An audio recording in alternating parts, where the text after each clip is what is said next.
it's over. Do you need anything like I need you?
just wanna change the world.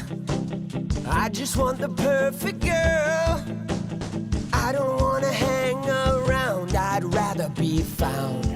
It gets better, I wonder, my pleasure together. Everyone's waiting, anticipating.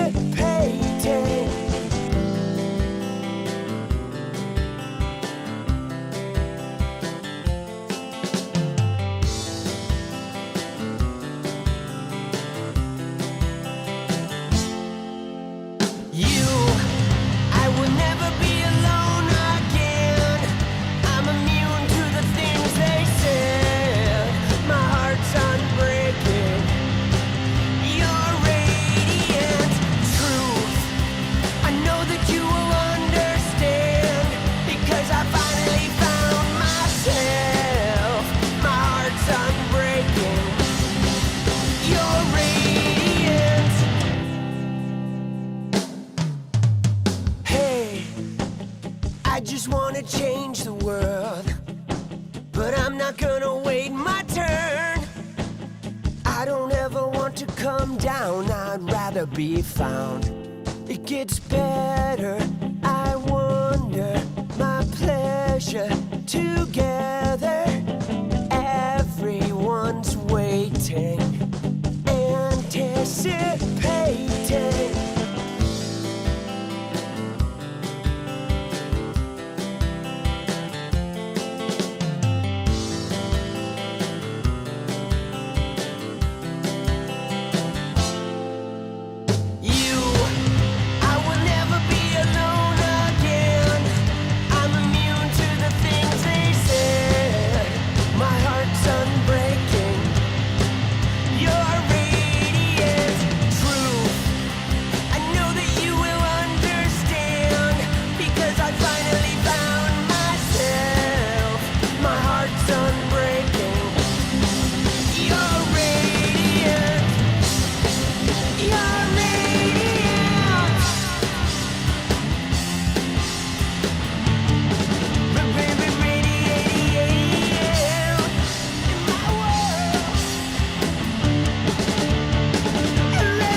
It's about you. I would never be alone again. I'm immune to the things they said. My heart's unbreaking. Your radiant truth. I know that you will understand, because I finally found myself. My heart's unbreaking. Your radiant. Your radiant.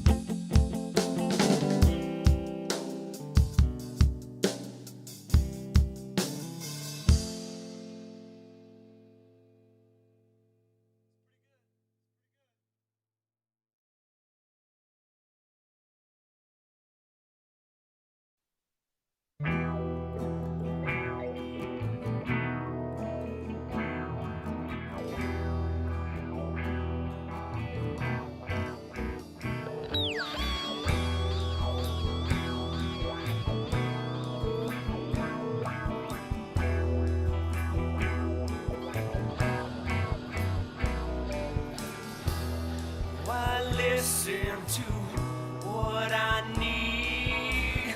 Put a picture so I can see. February can't chase the days away. Yeah, I would.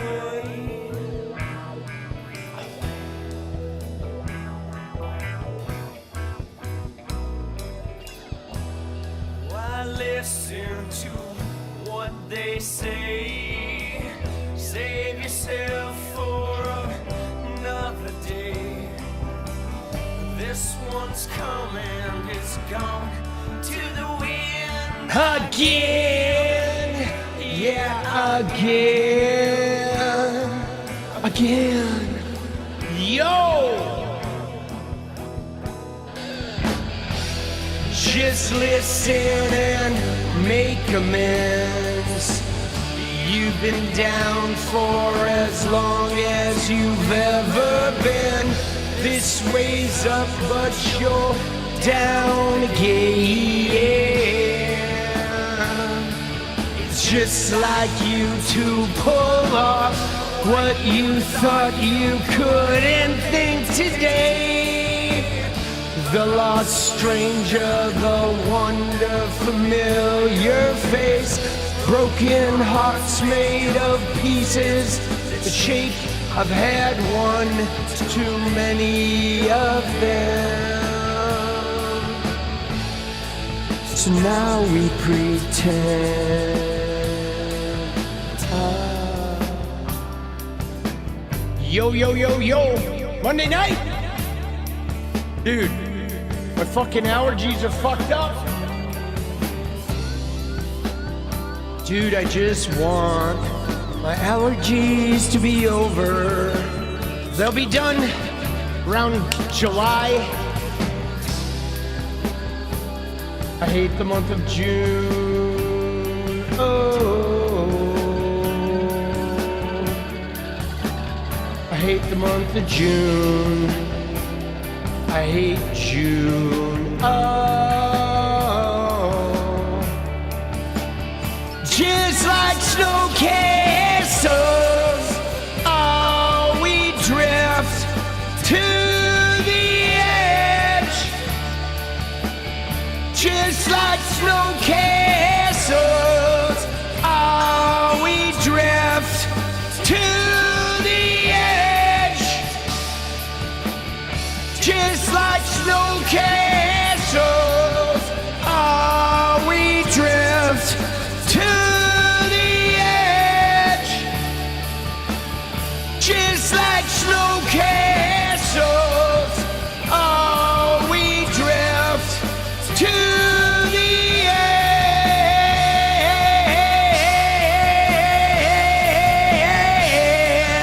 Oh, we drift to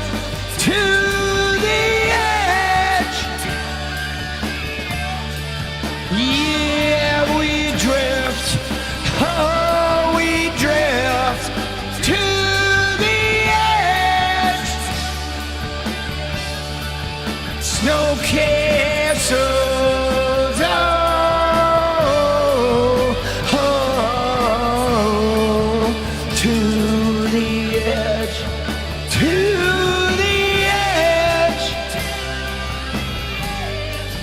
to the edge.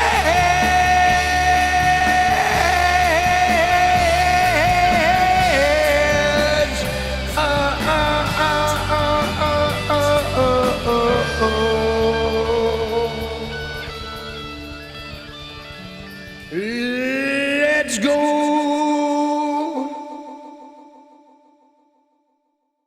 All right. That's a little vibey. Dude, how we doing on this lovely Monday evening? Yo. Cheers. Right at you, boss. Oh, you're alive? All right. We're chilling. Hot. Dude, it is hot, bro. Dude, it is hot. It is hot, boss. Dude, we're gonna look at some weird shit, man. So, dude, I've seen the Erika name change. Is that actually real? I have not had time to research it. Right? I mean, some shit is going down. You gotta wonder what the whole Argentina attraction is going on. We are gonna watch an Erika clip because she is getting severely lambasted.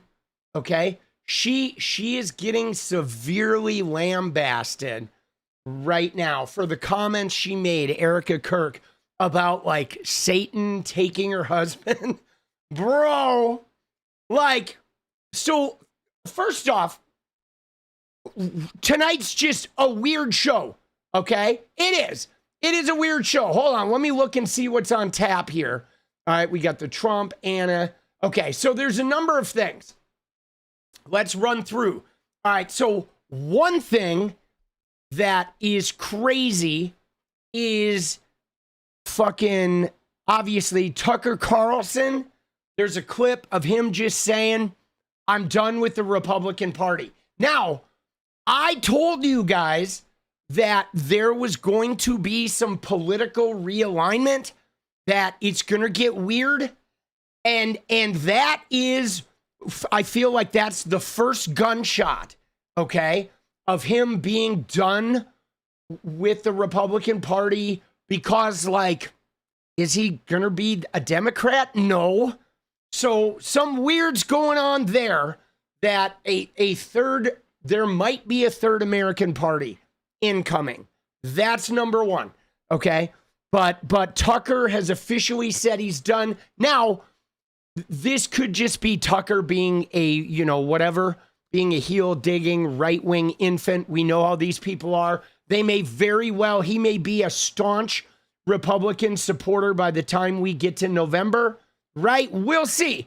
But I'm intrigued what his angle is, okay? So that's one thing we're going to look at, is the Tucker thing. Then we are going to look at Ana Kasparian. She got banned from CNN. And dude, she's flipping out, okay? She is flipping out. She is like, dude, she's getting weird, okay? She is getting weird. So we're going to look at Ana Kasparian. The other thing that's wild, you ready for this? I did not know this, guys, but apparently TYT took funding from Qatar. Are you guys privy to that? That TYT a couple of years ago was funded by Qatar? I mean, that's weird, right? I didn't know anything about that. I didn't even hear anything about that until today. Okay. Yeah. So we're going to look into that. People are like loading in some shit. My hair's good. Yeah. I got it cut today, and it's going to be bleached probably tomorrow. I think it's going to be blonde tomorrow. But so, yeah, that's crazy. Okay. That Qatar, and what's wild about it is today everyone was jumping on Cenk, and there's somebody made a montage of Cenk Uygur being like against Hamas and Hezbollah and being all upset that they were attacking Israel. And right. And so this is fucking weird, right? Because we know Trump took money from Qatar. He took a jet. We don't know what's going on. But so we're going to look at that. We're going to look at Trump, of course, making up insane stories now about the reflecting pool. And then we're going to look at that Erika Satan thing. And if we have time, we're going to look at a couple moments. There are two moments from that Dean Withers thing that I want to talk about. That we're going to look at there's two moments from that Dean Withers versus the MAGA women that I found pretty interesting. So yeah, hopefully we're going to be able to squeeze all that in there. Yeah, dude, no, isn't that crazy? It wasn't even would you date Trump, Kate? It was would you have sex with Trump? They asked those Republican women, would you have sex with Trump? And like all of them, even the young ones were raising their hands. That shit is crazy. That shit is nuts, boss. Oh, dude, just absolutely batshit. You know, Yeah, so I mean, I'm gonna talk about the Dean thing limitedly because Jubilee, they copy strike me all the time, and they will never give me a fair use exemption because my channel's not big enough. So I'm not gonna watch the actual video because they're fucking degenerates. So, but I do have a couple things that we're just gonna scroll through and talk about these two moments. Because unfortunately, Jubilee is a dog shit, capitalist, like right-wing bullshit. They are right-wing bullshit, guys. And you know what they do is I've said this before, that what Jubilee does is they take normal left-wing people with very reasonable like ideology. Oftentimes they're people that are middle of the road, okay? Like just straight up liberals. And they pair them with the most insane far right creatures that are just completely batshit and way out beyond like sanity. And so what that does is it makes the insanity people, if you look at the people that, oh, these right-wingers are insane, but you're like, it's easy to then look at the left-wing people like they are insane, or you look at the right-wing people like they're not that insane because they're arguing with these moderate left people, right? But you never have a situation where you have a run-of-the-mill conservative talking to some insane far-left communist. Never. It's always liberal or moderate leftist talking to some crazy far-right evangelical fucking weirdo boss. And that is not accidental. Okay? That is not accidental because it allows the far-right people who watch the show to then quantify even your most regular liberal as a radical, and it gives, you know, some sense of normalization to that far right shit. It's terrible. It's so toxic. So I don't even watch. I know Dean Withers on there. I don't even watch their content. I'll watch a couple clips on Twitter, but I will not give Jubilee one dime of my fucking money on YouTube. Like, fuck them, bro. They get not one dime, guys. Not one. All right, I'm going to start the goal early like we did yesterday. We're going to get that going for the dance. All right? So we won't fucking wait around too long. All right? Because I want to get caught up on videos. Dude, I've been kind of behind. I've only been doing 2 a day. But yeah, fuck Jubilee. But we may talk about those 2 points. I do have a couple videos saved that we can scroll through and talk about.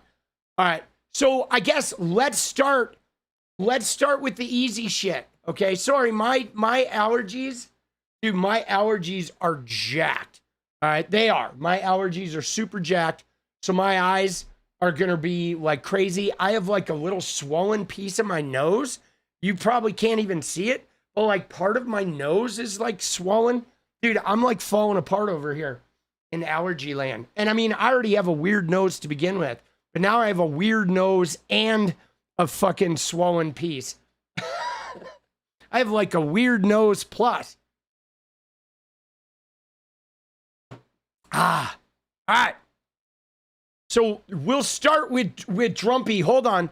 I want to pull up and see what my, I want to see, I have some videos here or some windows open that I don't know if, okay. Yeah, no, we're good.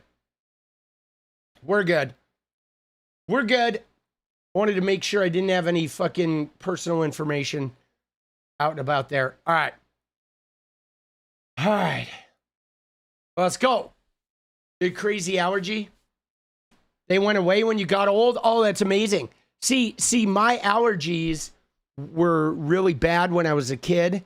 And then I got allergy shots, but then we moved to LA. And when I went to LA, my allergies disappeared. But now that I'm in Portland, they're back. And they go crazy here. during like end of May and all of June, dude, I am just miserable. But all right, you ready? So let's start with Trump. Okay, we'll go to the RuPaR. Trump was making some insane claims today, guys. What is going on? Okay, he is still talking about the reflecting pool. All right, dude, he is talking about the reflecting pool. Bro, yeah, I mean, shit is getting rich, okay? Shit is getting rich. But first off, look at this. Dude, what is going on with his hair, bro? Look at his hair, dude. Look at this shit. It lays the foundation for, one, protecting America, as well as continuing to benefit on the upside. It's great to be here. Tremendous. Thank you. Say hello to everybody. Dude, look at his hair, okay? So what's unusual about this, guys, is that it's pretty long in the back, okay? It's like super long back there, and it looks like it's shaved on the sides and it's pulled way back. It's very strange because it seems like they're not cutting it, okay, or something. I thought maybe he was, put some of the reflecting pool sealant in it or something, but he is definitely sporting some kind of unusual rockabilly hair. Now, you may have remembered a couple days ago, we watched Trump when he was talking to, which clip was it? It was some of the G7 stuff, and his hair, like there was something going on. Remember, I believe I said he had screwworm in his head because his hair was empty and like swirled. There is something going on. Yeah, there's something going on with his fucking hair. Not rockabilly. I don't know, dude. It feels a little rockabilly. Somebody said 𝗙ecie𝗶𝗆𝗆, and I'm like, no, 𝗙cie𝗶𝗆𝗆 is cool. But this is like, I don't know. I feel like maybe it's connected to his medical situation. Steph, let's effing go. Let's go. Dude, we're back, baby. We're back. The sound is back. Everything is fixed. He got a scalp reduction is what he got. Right? A scalp reduction is what he got. But yeah, to me, this is like, it is like hillbilly, rockabilly, fucking, rapist mullet. Okay? He's got a rapist mullet, right? It's like a rockabilly hillbilly, a hillbilly deluxe. But yeah, so that's weird. Okay? That, to me, that was very strange. But now let's get into the clips about the reflecting pool. Okay, because here's one of them. You ready? This is Trump claim number one, is that the Democrats created the algae. Okay? Somebody said fertilizer in the water. If you put fertilizer in the water, you get algae. But somebody said they might have put fertilizer. They did something to create the algae, but that doesn't matter because that's been purified. It's dead. Oh, it's been purified. It's dead. Okay. Again, the reflecting pool is watched by cameras 24/7. If anyone went in there with a significant amount of fertilizer, it's going to be on camera. We're never going to see that happen because it didn't happen. Okay? It did not. Now, yes, you would need a truckload. It's 6 million gallons of water. You would need somebody to show up with a dump truck and brrr, right? It's not like some dude with a bag of fertilizer, like Laura Loomer's guy said, a bag of ducks. Remember the leftist looking guy with a bag of ducks? Dude, these people are idiots. Now, I will say this, okay? I will say this.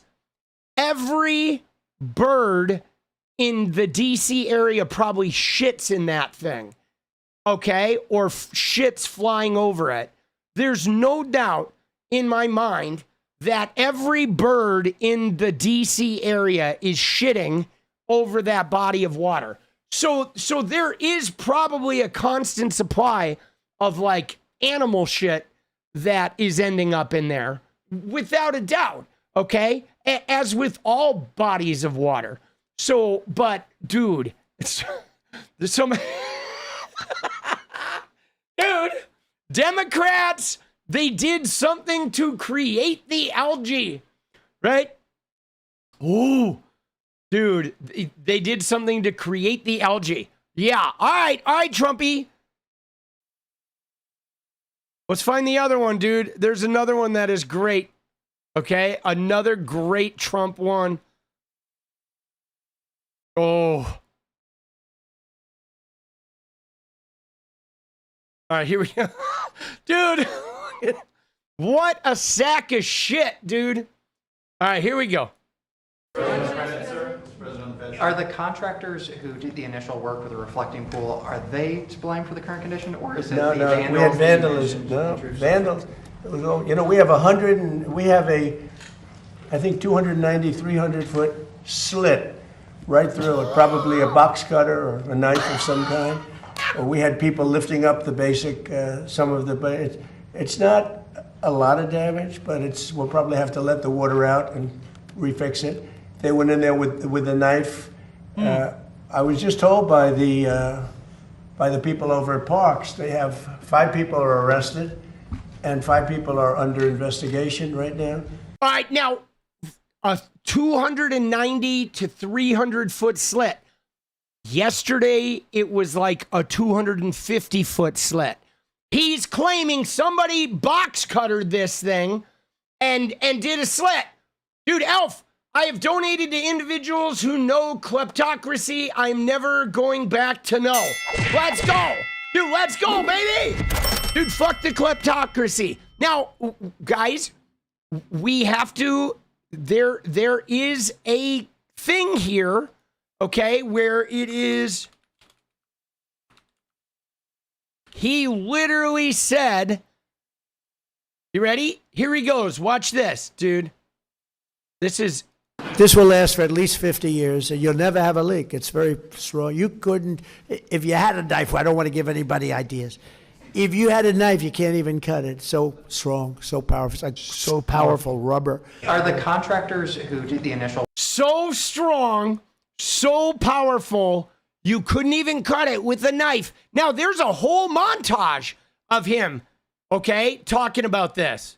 Beautiful color, beautiful everything. You could never get anything like that. We're going to be able to do it for about $1.8 million, 1.8 million, and it's going to take 1 week. It's going to be something very special, and it's going to be a beautiful color. I'm using swimming pool material. It's going to be blue, beautiful blue, which is what they always wanted. Everybody's looking at that reflecting pool. They can't believe it. Reflects. We used a dark blue. It's called American flag blue. I mean, this is why it's an embarrassing moment for him, because Dude, he said there was nothing that could harm this thing. That was his thing, okay? If you have a This will last for at least 50 years, and you'll never have a leak. It's very strong. You couldn't, if you had a knife, I don't want to give anybody ideas. If you had a knife, you can't even cut it. So strong, so powerful. It's like powerful rubber. It is beautiful, sealed.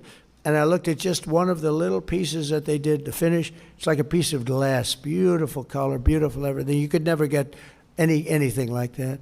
right, uncuttable, undestroyable, but now a box cutter cut this invincible piece of glass.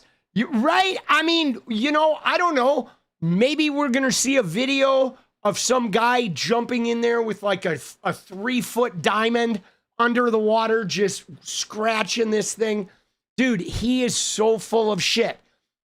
Again, this is just Trump simply cannot take responsibility for his actions. He is incapable of saying, yes, we made a mistake. the guys I hired didn't do a good job, right? Not possible. He'll never do that. He will say it was vandalism. Well, there's nothing on the video. Okay, then they did it with a satellite. That's what he will. He will say, we've determined a satellite carved it from space, right? It was kind of like the Jewish space lasers that Marjorie Taylor Greene, but they weren't Jewish, okay? They were, from Greenland, the Denmark space lasers from a satellite. Elon caught him with Starlink, and they cut it with a satellite, an invisible satellite razor, and then they sprinkled fertilizer dust from the air from repeated drone flyovers, and that's how this happened. Okay. Dude, but they were not Jewish space lasers. They were Danish space lasers. Okay? The right? They were Danish space lasers. Oh, the Danish kind. Not like the donut Danish. Not donut with a D. Dude. Yo. Dude, it's just impossible for this motherfucker to say, yeah, the believe it or not, all he really needs to do is say, yeah, where is it? Let me find it. Hold on.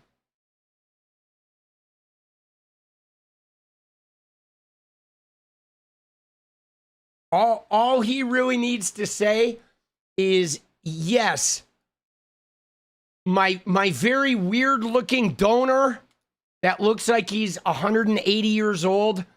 Yeah, this guy screwed up. The guy I hired, Greenwater Inc., my donor with the really, really, really bad hairstyle that is like dyed with fucking shoe polish and the chiclet teeth from hell. He fucked up. Yo, we fucked up. Dude, what is that thing? Dude, this is like Voldemort, I think. Right? I think this is Voldemort's uncle. Fucking genital wart, right? Voldemort's uncle, Senior Genital Wart.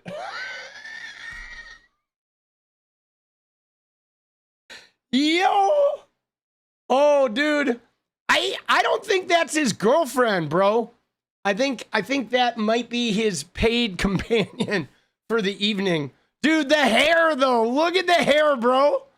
This shit is, look at it. It is like, that shit is like trying to get off his head. My favorite part about him has got to be the eyebrows. Dude, those eyebrows are like, yo, dude, like my grandmother's garage.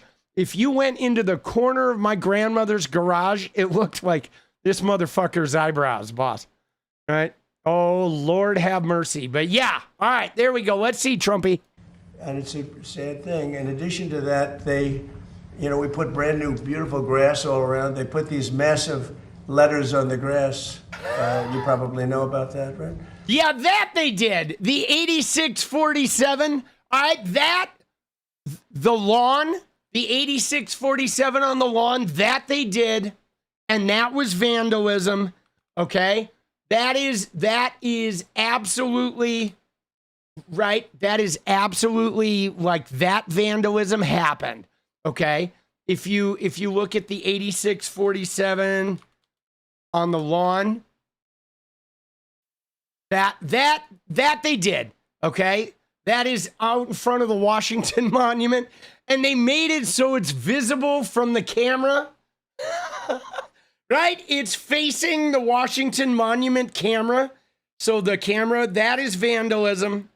But like, bro, dude, yeah, the 8647 they are numbers. Yes, that's true. He called them letters, didn't he? You guys are so mean. Nah. I mean, all right. I'm pretty mean. I am, dude. I'm pretty mean. I get it.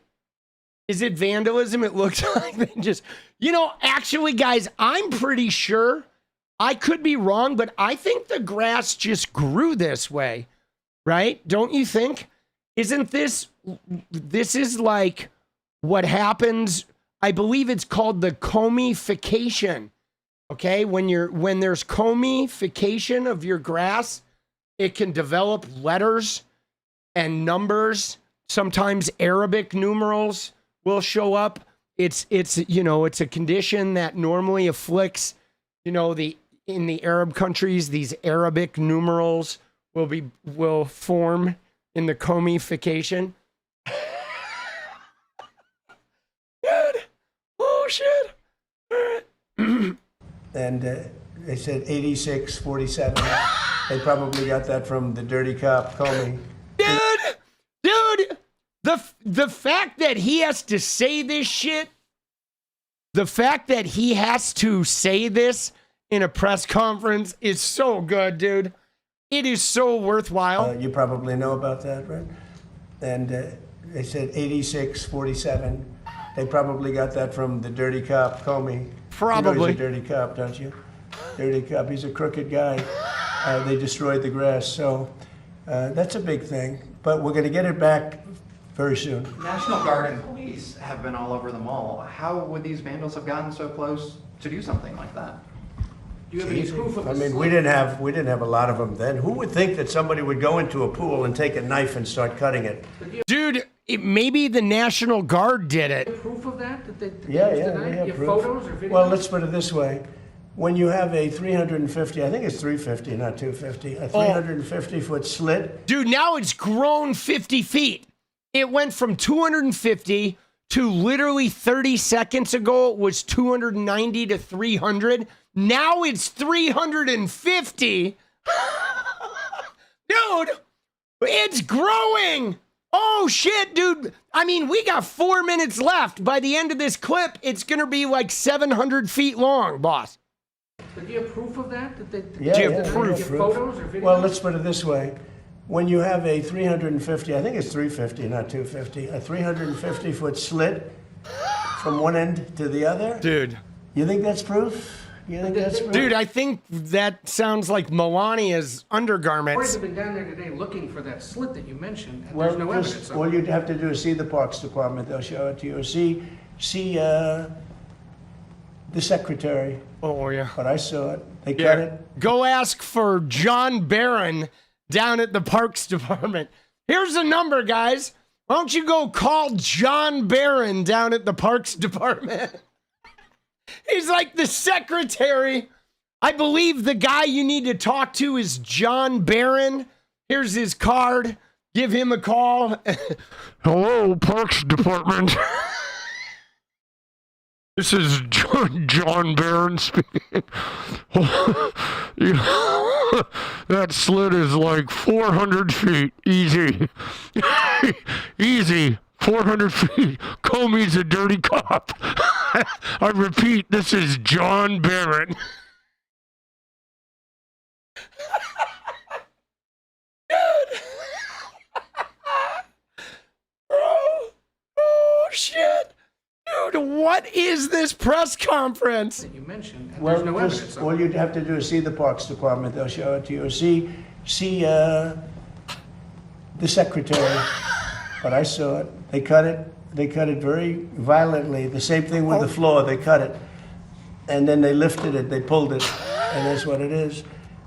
And, we've done over 50 monuments.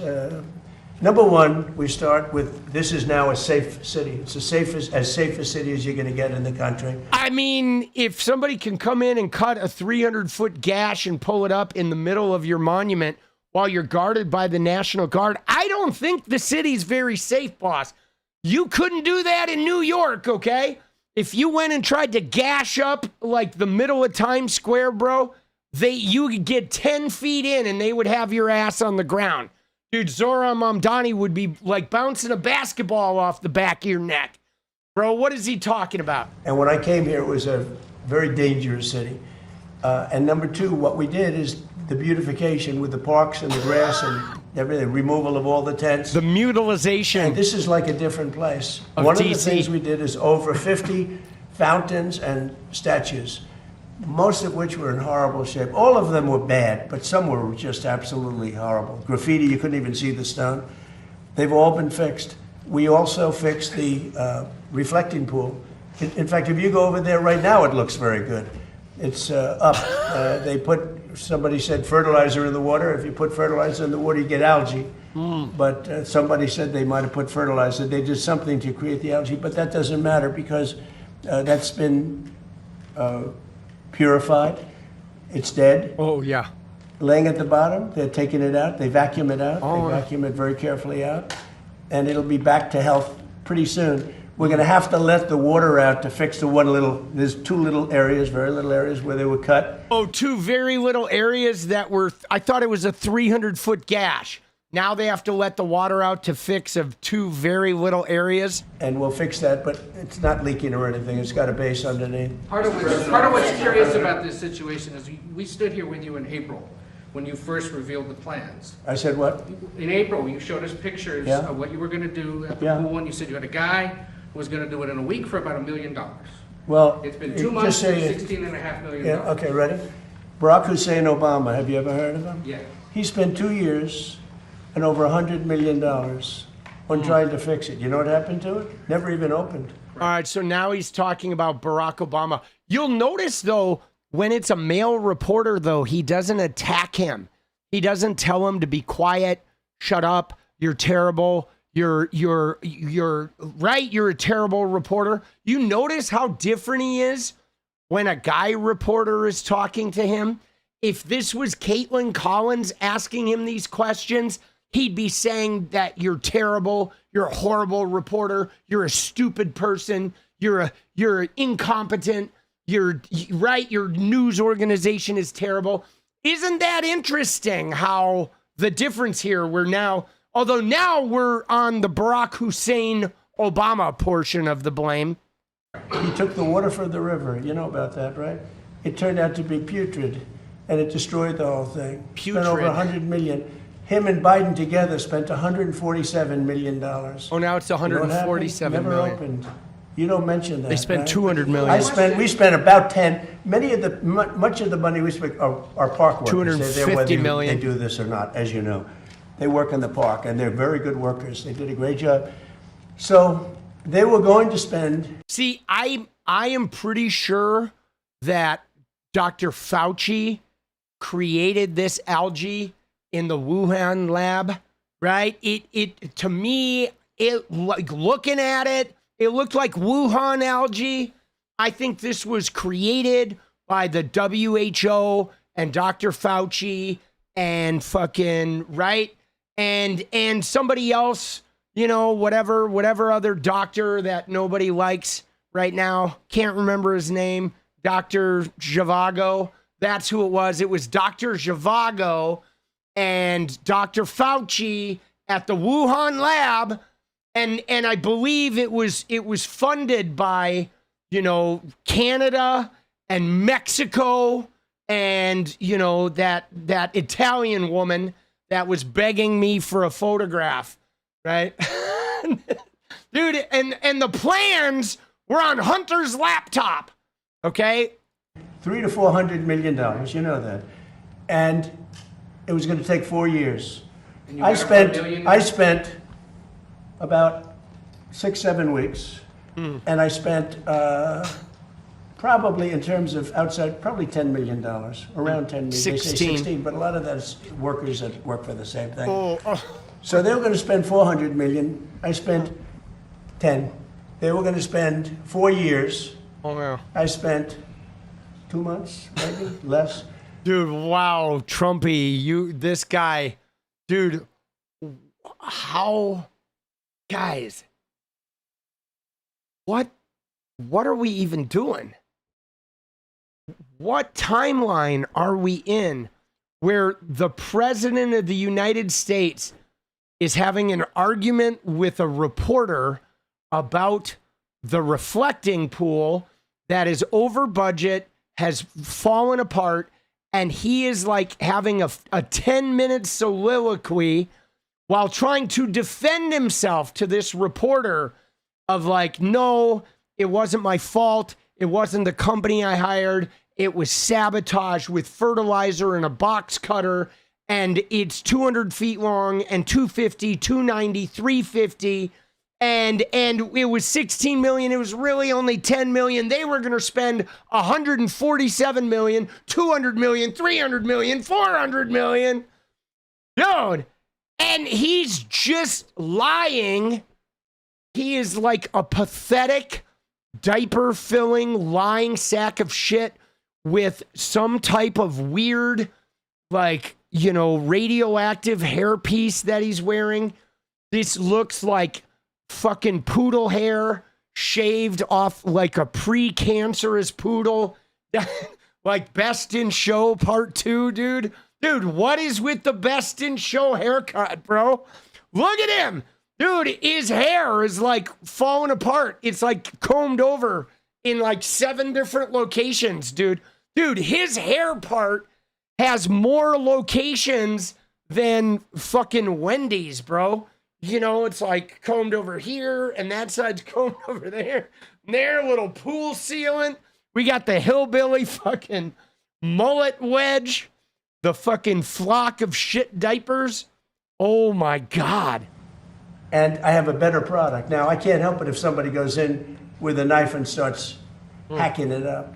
Oh, yeah. And we also have pictures of it, you know. We have Can you pictures. release the photos? We've been Yeah, at the asking right for that. time you'll see it. You'll see it in court. Oh, yeah. At the right time, you'll see it. Yeah. Oh, yeah. We're going to release the pictures. Look at him. It's like, we have pictures. You're going to see him in court. In court. You're going to see him tomorrow. Tomorrow.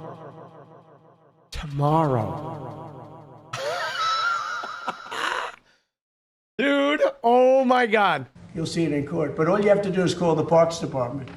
Call the Department of Interior, and John I don't know if Barron. their lawyers will allow you to speak to them. Talk Because to- you know you write fake news. But call the Interior Department. You write fake news.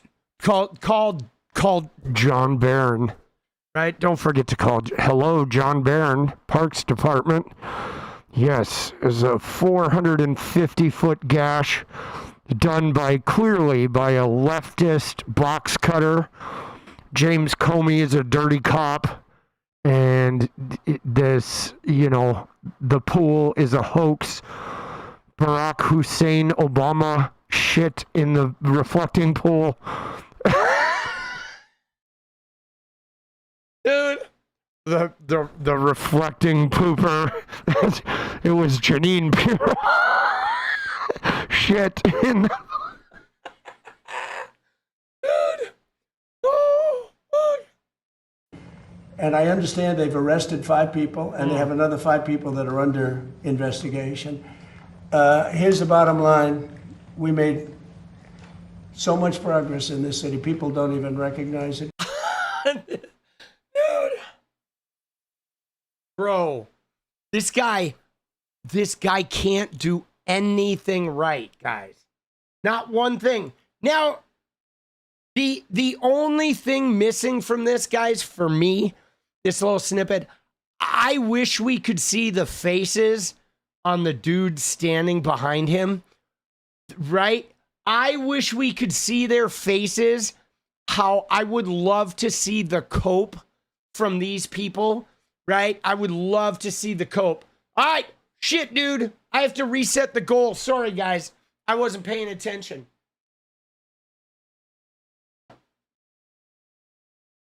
Dude, wow. That is crazy. All right, I'm gonna fucking reset. My apologies for like missing the fucking goal. Unbelievable. Dude, isn't it weird that this is our reality? It is weird, guys. You know, this is our reality. Just wow. Absolutely, like, wow, guys. What are we doing? What are we doing? You know, how do people, guys, how do people, like, how do his supporters follow him? You know what I'm saying? Like, this is something I was wondering about today on Twitter. And hear me out on this, because I think what I'm about to say is legitimate. So he started a war when he said he wasn't going to. Gas prices skyrocketed. Prices of everything is up. He promised to cut electricity bills, and he hasn't. He promised to bring prices down on like day one. He hasn't. Tariffs have caused farms to go bankrupt. They've literally caused businesses to go under. People are struggling.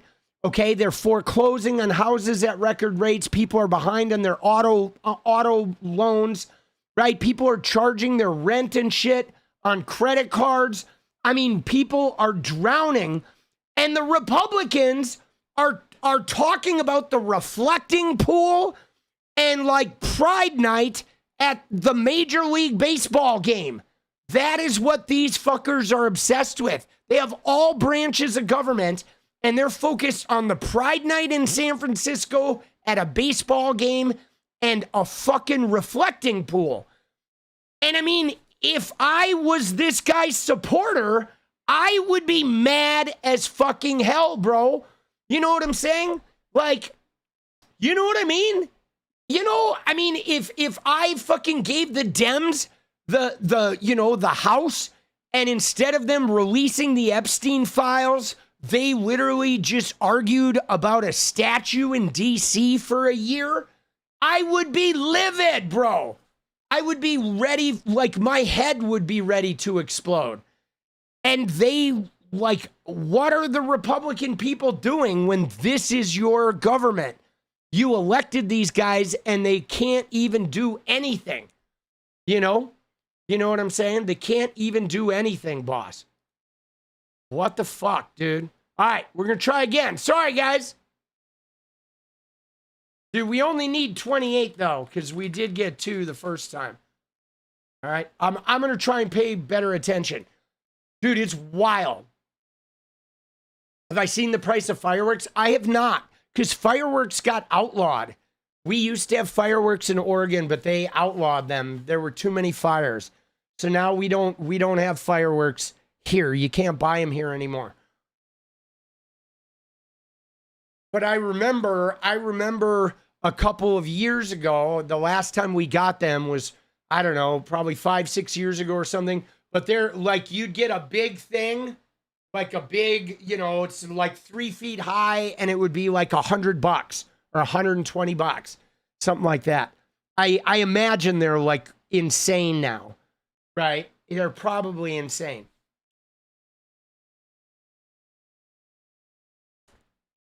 Dude, yeah, dude, 𝗙𝗪𝗓, that COVID shit, though, is not even info.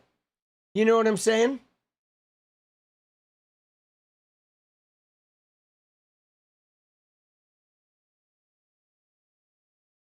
All right, we're going to move on to Erika.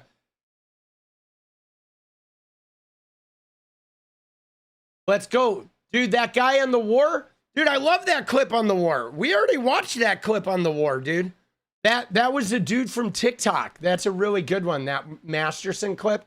You should look at that one right there. Dude, we watched that like a while ago. We'll have to throw that in the rotation again, right? All right, hold on. What do we got here?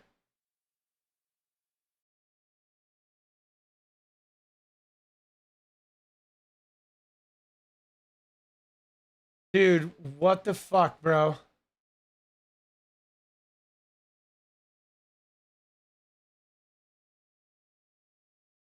Dude, look at you ready for this? Dude, look at what let me show you this, guys. Look at what is being posted on the internet. Okay? Look at this shit. First off, you got Juanita Broaddrick saying, holy shit, the left are nuts. But look at this. Look at this headline. You ready?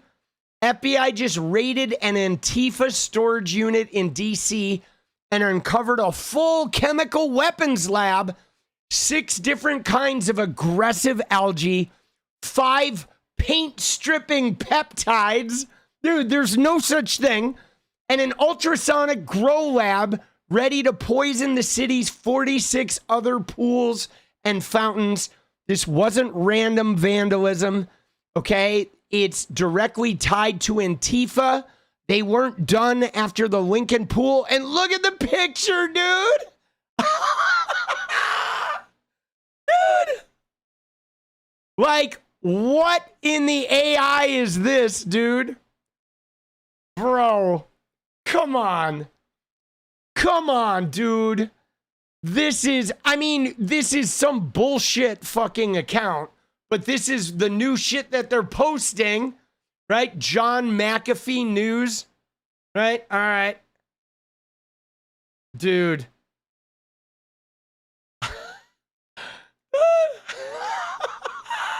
Look at that.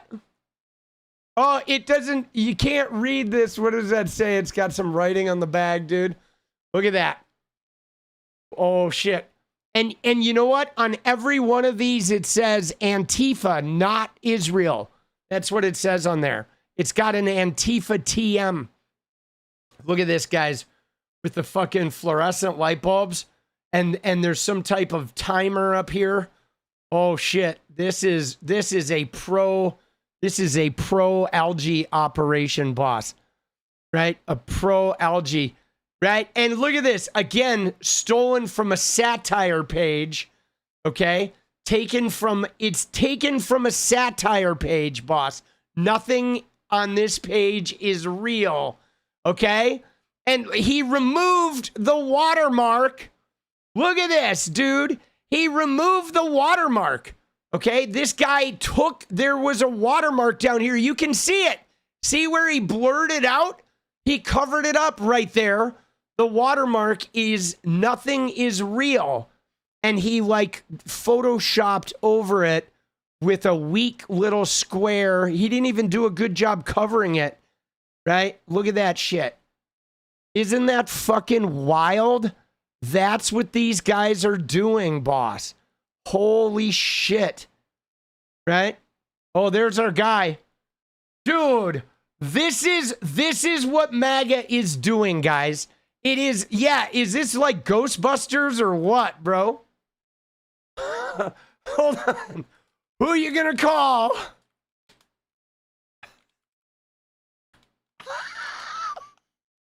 Dude. Let's go, dude. Dude. There it is, bro.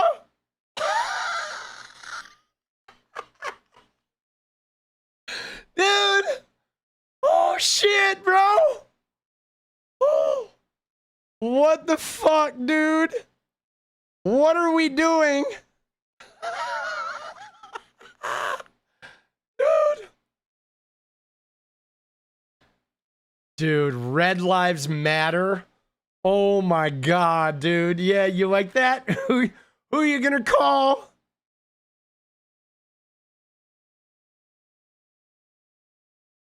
Oh man, dude. Dude.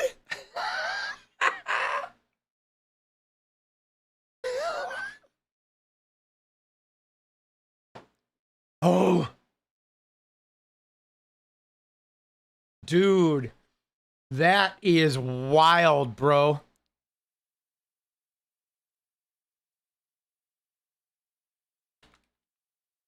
Oh shit. I'm not even gonna comment. Oh my God, dude.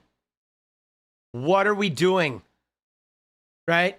She's so dumb. And look at that, dude. That account is Eastern Europe. It's not even an American account. It's just a bot farming. This is crazy. Dude. What are they doing, bro? Right? Yeah, we need to get Tim Pool on the case. All right. Moving on, baby. Dude, thank you. Thank you, MAGA. What the fuck, dude? That shit is wild. I'm going to be tweeting on that later. All right, let's look at some Ana Kasparian here, okay? Let's see what we got with Ana Kasparian. All right, let's see where she talks about CNN. Dude, look at these. Like, my God, they have every question marked. Right? Oh my God, dude, does Ana have political aspirations? AOC is completely sold out. Where's the part about CNN?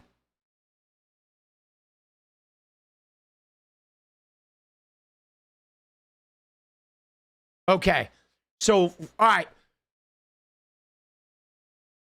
So we're going to watch the CNN part, and then I think I have to watch the part about her having, like, aspirations. Political aspirations.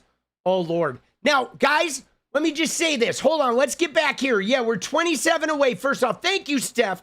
Let's go. 27 away, baby. All right, let's get that dance party going, dude. Steph, thank you for the membership. All right, so 27. Let's go. Big 2-7, baby. Let's get it. Get it, get it, get it. We got 21 minutes. So, I will say this. You ready? My personal take on Ana is I feel like she has left the parking lot, okay? There is a very real issue with AIPAC and with funding Israel. Israel fucking, right? The genocide in Gaza. They're trying to destroy Lebanon too. They're way out of control. All of that is very real. But Ana is like feverishly, like, you know, she seems to use the word Israel to some, like, it's not even just Netanyahu and the IDF. It is like the word Israel sets her off like crazy. And she will just rant and call them names and call them, like, say that they're animals and shit like that. Like, she is like, you know, out there in Jake Shields, Dan Bilzerian land. Okay, she is in, right? She is like way over the top, man. Right? Yeah, no, I know. She was talking about Michael Jackson. And did you see the clip today? Today, the clip where she said she talked about getting Holocaust training in school. Like, this is weird, guys. Hold on. Let me show you this clip. Okay, it was on Right Wing Watch. I saw the thing about Michael Jackson. I didn't realize she said Israel set him up. Oh my God. Dude, she is like crazy. But this fucking,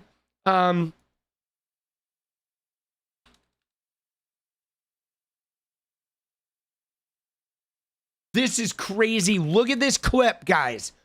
Look at what she says here. Okay, this is wild. Watch this. For the first time ever, I'm understanding the homeschooling movement, because what did we learn about in history class in high school, Cenk? What did we learn about? How many atrocities, how many genocides, how many terrible wars have taken place across the globe? How many of those did we learn about in high school? First off, nobody who homeschools, she's like, oh, I understand homeschooling. Nobody who homeschools is teaching their kids about genocides and atrocities. Homeschoolers are shoving Bibles up their kids' ass and teaching them that Jesus was out petting the dinosaurs, right? She is shilling for homeschooling, but she has now made homeschooling this whole, like, oh, they're teaching about the genocides and the American atrocities. And no, they're not. But wait, it gets crazier. I can recall the Cold War, learning about that. And of course, every year in high school, you got to go through Holocaust training.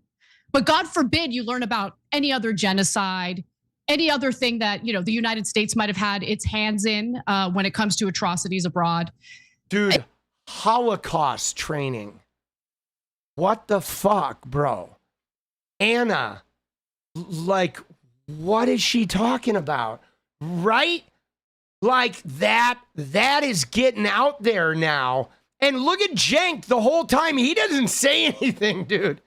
Dude, yeah, what is Holocaust training? It's nothing.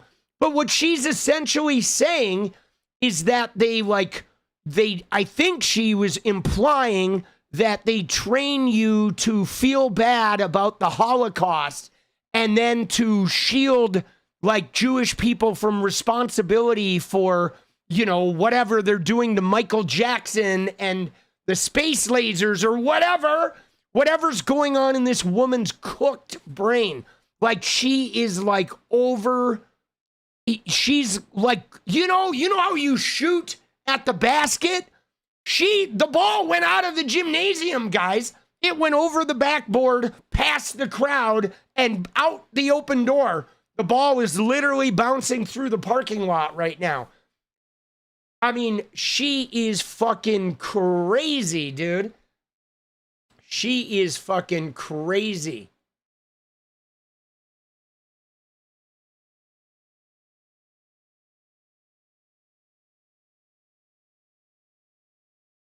Right?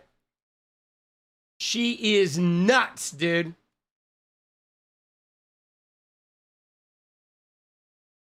I mean, here, you ready? So in my high school class, we didn't go very deep into the Holocaust either, right? I mean, we touched on it the same way that we touched on Civil War and shit like that. But mostly my history class was like, we didn't really talk about Jews at all in my history class. I mean, we talked about the Holocaust, and then we talked about how America went in and like saved the day, right? That was basically my history class was America saved everybody, right? You know what I'm saying? And like the thing that's crazy about this though, guys, is we talking about AIPAC is not anti-Semitic, okay? And saying AIPAC needs to get out of our elections is not anti-Semitic. Calling out the Israeli government or the fucking Zionist people in America and in Israel, none of that is anti-Semitic. But her referring to like things as though she was trained in American schools, right? Using phrases like Holocaust training and her happy merchant face and her, you know, like she is really actually saying anti-Semitic shit. She is like Jewish caballing and all of that shit. She is like out there with the fucking, you know what I'm saying? She is like out there. Horrible wars have taken place across the globe. How many of those did we learn about in high school? I can recall the Cold War, learning about that. And of course, every year in high school, you got to go through Holocaust training. But God forbid you learn about any other genocide, any other thing that, you know, the United States might have had its hands in when it comes to atrocities abroad. Yeah, there we go. That's wild, dude. Holocaust training, right? Yikes, boss. You know what I'm saying? Right? Oh, that is fucking crazy. You know what I'm saying? When you're saying we have been lied to, I mean, dude, we've been lied to about like a million things, boss. Right? Like you got lied to about the weapons of mass destruction and when we invaded Iraq and destroyed it. You got lied to about 9/11 and spending 20 years in Afghanistan when we're buddy-buddy with Saudi Arabia who paid for it. You got lied to about the Iran-Contra hearing. You got lied to about Zionism. I mean, the thing is like we've been lied to about like hundreds of things. You know what I'm saying? Hundreds of things. And when it really comes down to the American support of Israel is about Christianity, guys. That's it. As long as America is filled with Christian people in government, there's going to be Zionist interests. They have an interest in funding the Middle East. They're not going to say it. They're not going to come out and say, you know, we're funding the Middle East because we want to start a world war so we can rapture and go to heaven. They're never going to say that. You know what I'm saying? You know what I mean? That's the problem, guys. The problem is we have evangelical. Remember how I just said The Republicans have the whole government and all they're focused on is the Pride Month game at the Major League Baseball park in San Francisco because they're insane fucking Christians that are so mentally ill that they literally think the end of the world is coming in the next 20 years. And they're trying to fucking rapture that, but they're not going to say it. They won't come out and say it because they would like, I don't know what would happen. I mean, maybe one day they are going to say it and all the Christians will be like, hallelujah. And we're going to be like, what the fuck is going on? We're going to be led to a work camp, you know? And so like, dude, it's fucking, it's insane. I mean, funding Israel is about three things. It is about the U.S. oil companies wanting that part of the region destabilized so we can get our hands on those resources, okay? So there's a capitalism angle of the U.S. oil companies and the politicians that they pay for and wanting to destabilize, okay? Then number two is Christianity versus Islam, and it is about like using the Jewish warring state as our bully to beat up on Islam to stem the power of Muslim governments, okay? And then number three, it's about crazy fucking Christians who think the rapture's coming, right? And that's it. That's the whole thing. I mean, you know, we don't get a lot out of the deal other than that. But if you got rid of all Christians in American government, okay, and if you got the oil companies to stop paying for the politicians, there would be no reason for us. We would have no interest in the Middle East whatsoever after that. It is about like Islamophobia, it is about the rapture, and it is about the oil companies. And that's it.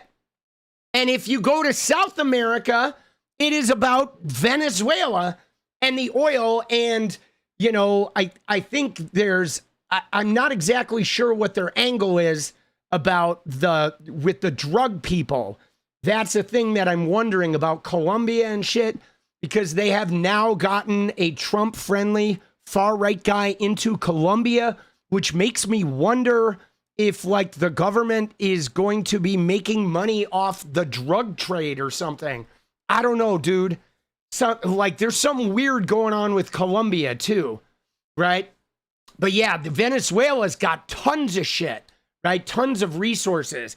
But I'm wondering about Colombia, like if the US is, I don't know, if they're trying to arrange some fucking, like, I don't know, something about the drug, you know, some angle on the drug trade. The Colombia. Now, there is another thing, though, about Israel, too, with Colombia, because the previous president of Colombia had cut off Israel, and he spoke out against the genocide and shit. And so there has been, like, part of the Colombian government change was about getting a Trumpian / Netanyahu like abiding or Netanyahu friendly government in Colombia.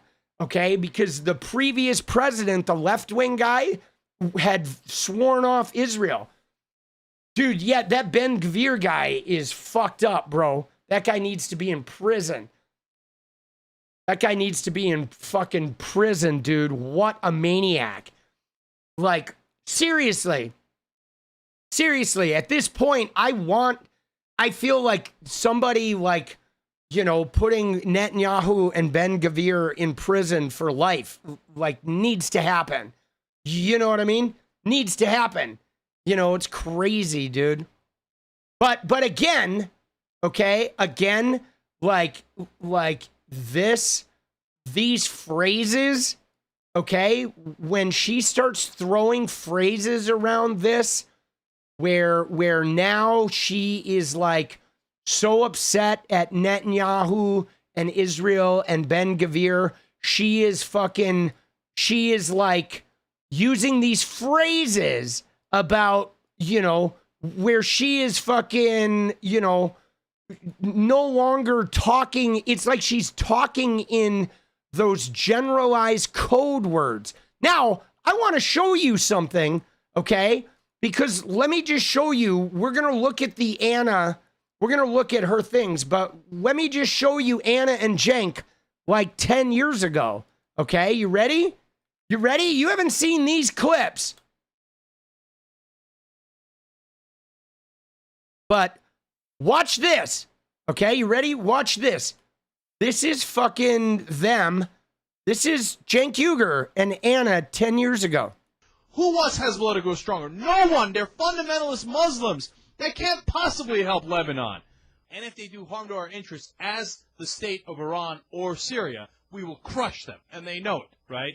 It's that they keep firing the rockets into Israel. You can't keep firing rockets into Israel and go, oh, wow, look at that. They invaded. I never would have suspected that. So, and that's Iran and Syria encouraging Hezbollah and Hamas to do that because they want to stir up trouble. Palestinians in the Gaza Strip who decided, hey, you know what, let's launch some rockets from our side onto Israel's side and hope that nothing happens. Well, that was a pretty bad idea. We have a deterrent value here. We tell Iran, Syria, and anybody else in the world, if you mess with us, we're going to bring the wrath of God upon you. Dude. Right? Dude. Isn't that weird? Isn't that crazy, guys? Now, what's wild about this is that apparently people were calling him out on this, and apparently there was money from Qatar that I didn't know about that we need to look into. Apparently, TYT took a bunch of money from Qatar several years ago, okay? It was like a marketing contract, okay? The Young Turks and Qatar entities had a short-term commercial contract. I did not know anything about this, okay? And there was some rumor of like state funding, and you know what I'm saying? Isn't that weird? And we have to look into this, but a lot of people, okay, there were no network shares or board seats given to Qatar, but there was some commercial contract with Qatar and the fucking Qatar's, state media, right? Isn't that weird? That is like, they did not get a jet. Okay, I did not know this. So this is a whole new can of worms of seeing that Cenk 𝗙𝗪, so think about this, guys. Okay, now let's go back to that Ana clip because you saw this. All right, and let me just take you through this because the thing is there is definitely an issue with the Zionists and the Israeli war machine and the American capitulation to them and all of that. That is all a fucking serious issue.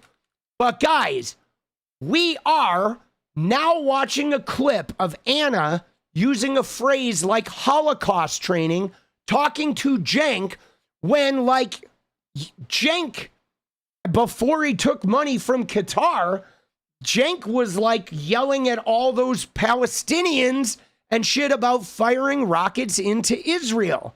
Okay? So that's weird. Okay? That is weird that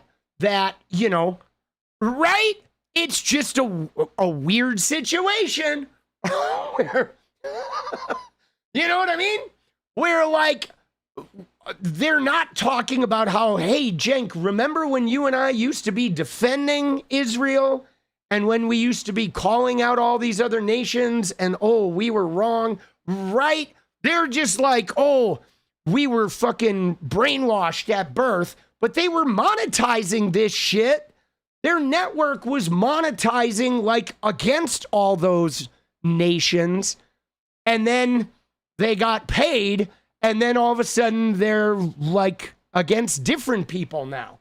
And I don't know what Qatar's angle is. Like I said, I know precious little about the Middle East.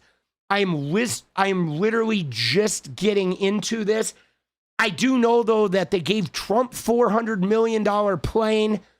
They didn't do that for nothing, okay? You know what I'm saying?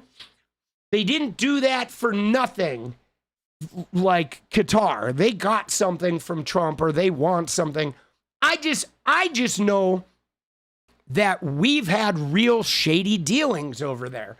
I mean, because obviously we pay for Israel and the genocide and all that shit. We paid for Israel to war with everybody. We funded all of that and just looked away their war crimes. But we also sell a bunch of weapons to Saudi Arabia, like tons of weapons we sell to Saudi Arabia.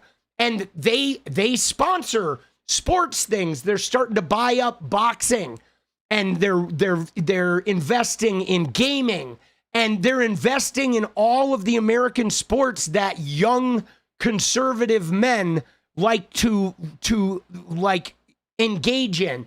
Saudi Arabia is now buying into to golf, to boxing, to wrestling, to gaming. It's like really weird. It's happened in the last 5 years. Everywhere that conservative men hang out, Saudi Arabia is investing money in that. And they're buying a ton of weapons from us.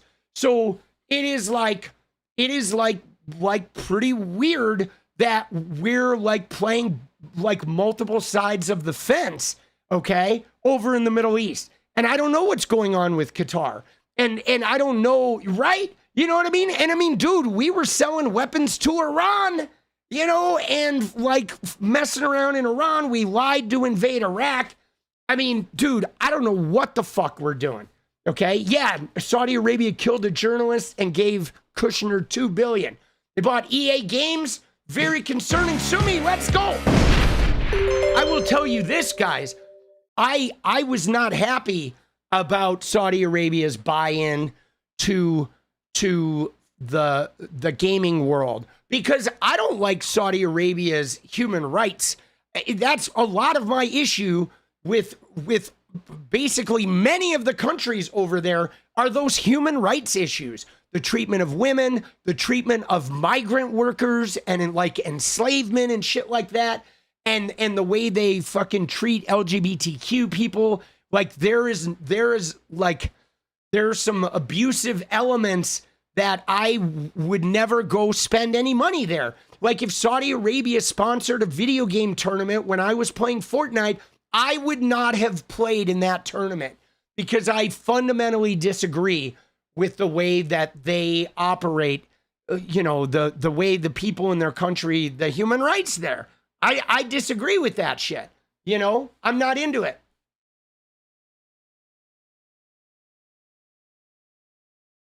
I think it's beautiful. Like I would love to go over there, but I don't want to spend any money there.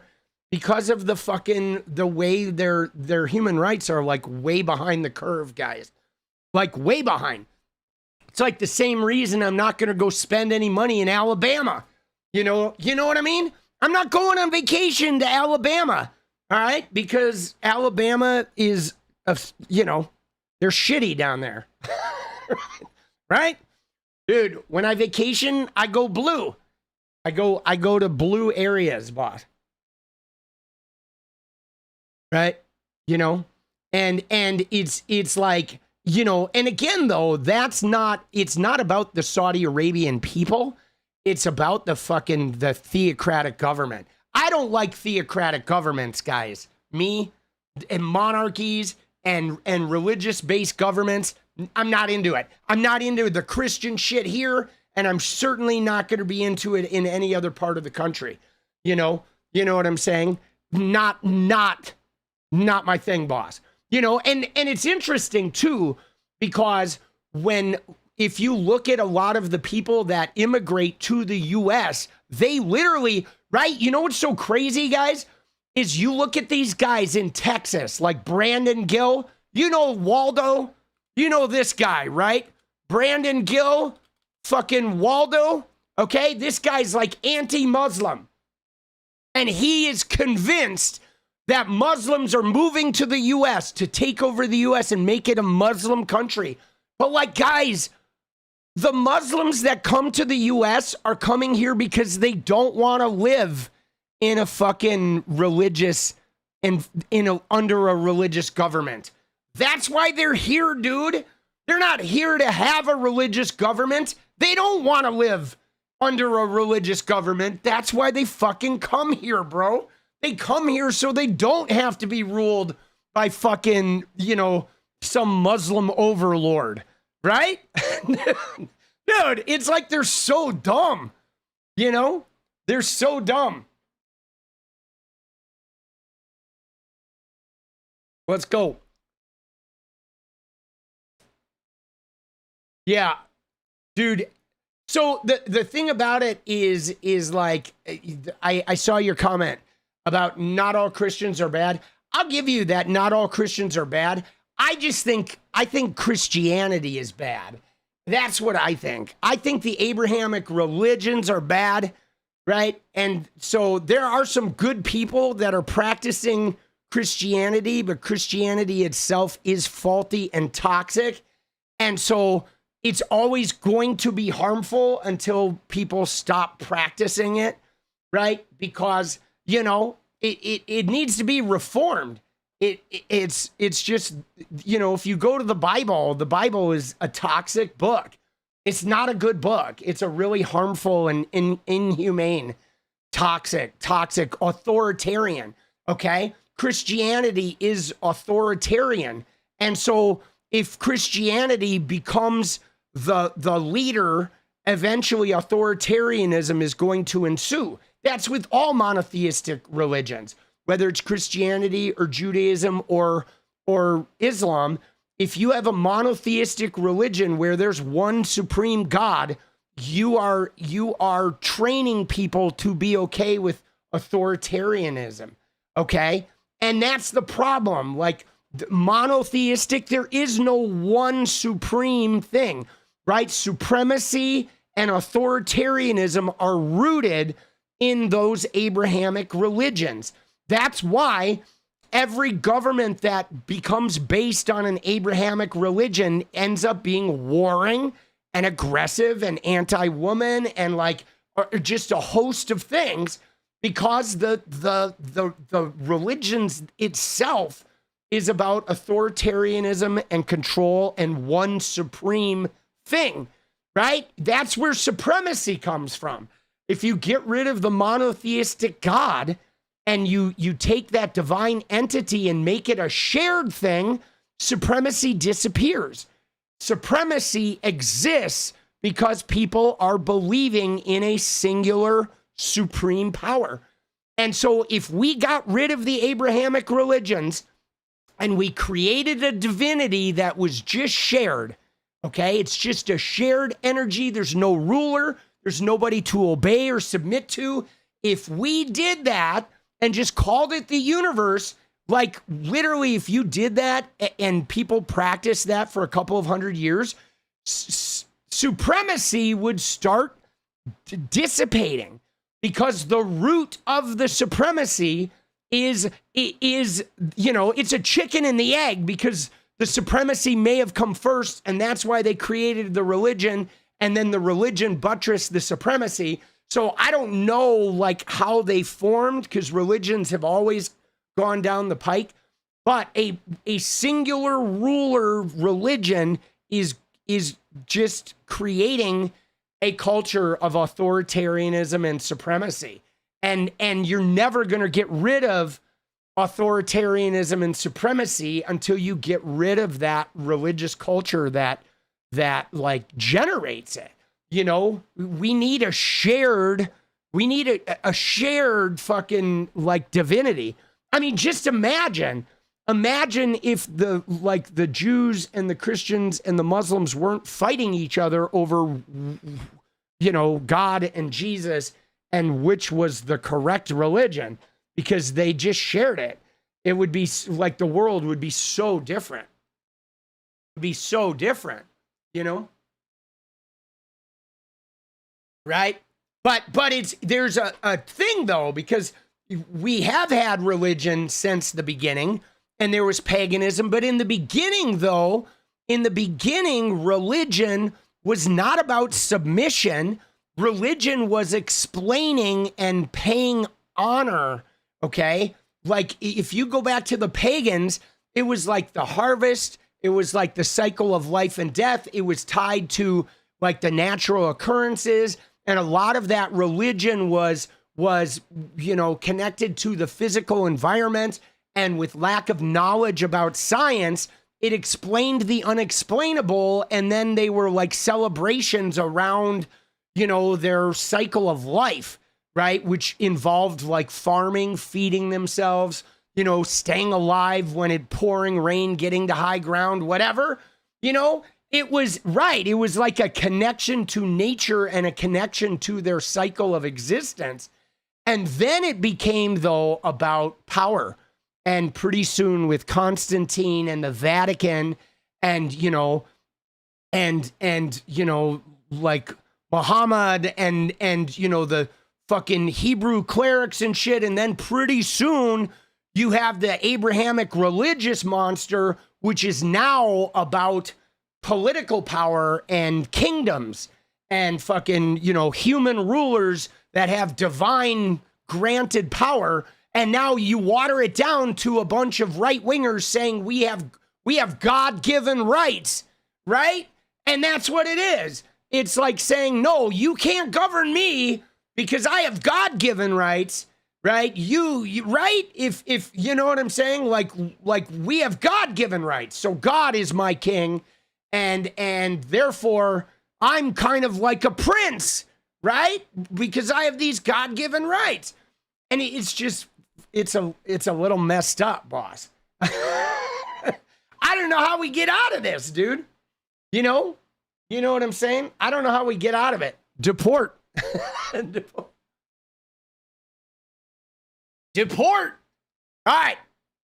But yeah, dude, this guy, what a tool, dude. Brandon Gill. All right, let's watch a couple Ana clips. I am going to, let me just tell you guys, I'm going to research this Cenk Uygur Qatar thing. I want to find out more information about this. I want to get it on a timeline. And I want to start looking at how their policies changed on the timeline of who was paying TYT. Because it's obvious, guys, that TYT is very different. Like, even in this clip, okay, even if you agree with Ana, where to a little extent she's right, that Netanyahu and the Israeli government and war machine is way out of control. And Ben-Gvir, these guys, they're savage and they're brutal. We need to stop funding them. However, she was also defending homeschooling, but she was defending it as though the homeschoolers are trying to teach kids about American atrocities. But in America, guys, homeschooling is about teaching them about Jesus and taking them out of socialized society that accepts gay people, right? So she's like defending homeschooling, but then presenting us a version of homeschooling that doesn't exist.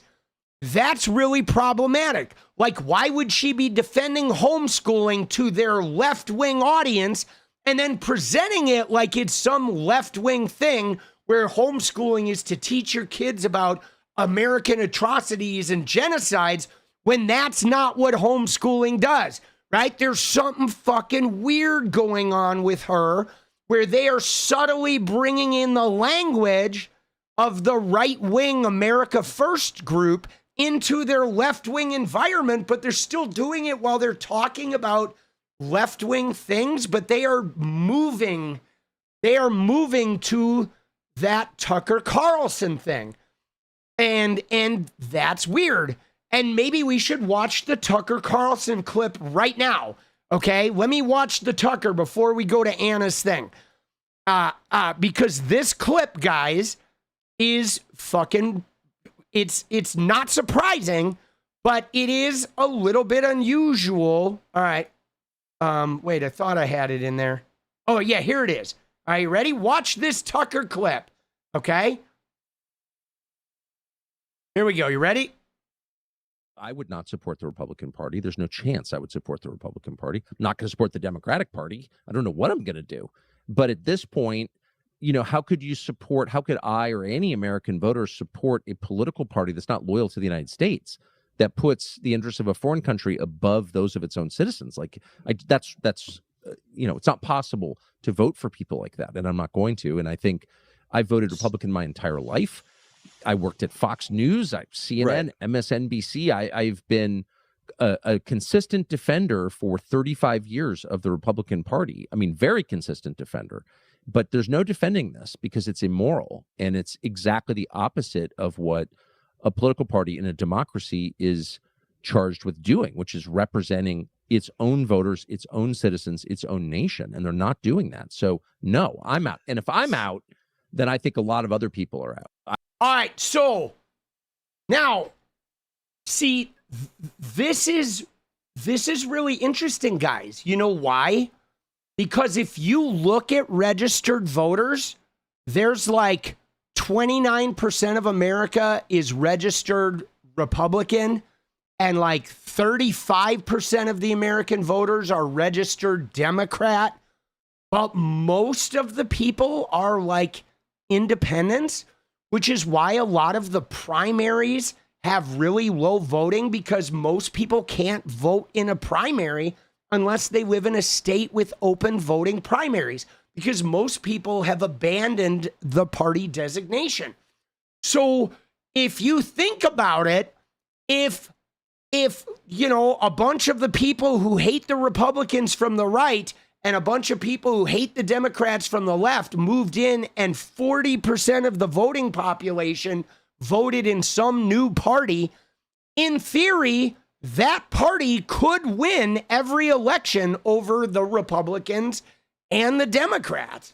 Okay? It would require, but the hard thing is those social issues, abortion, LGBTQ rights. But what's going on here is they're testing the water of this using Israel and the anti-Zionism movement as a possible, like, hey guys, I think what they're trying to do is they're going to offer into the political realm. This is what I see. I don't know if it's going to happen like as I see it, but you know how the Republicans became abortion only and the Democrats became like gay rights only? Those were like two major unifying things, but abortion was the issue that really separated Dems from Republicans.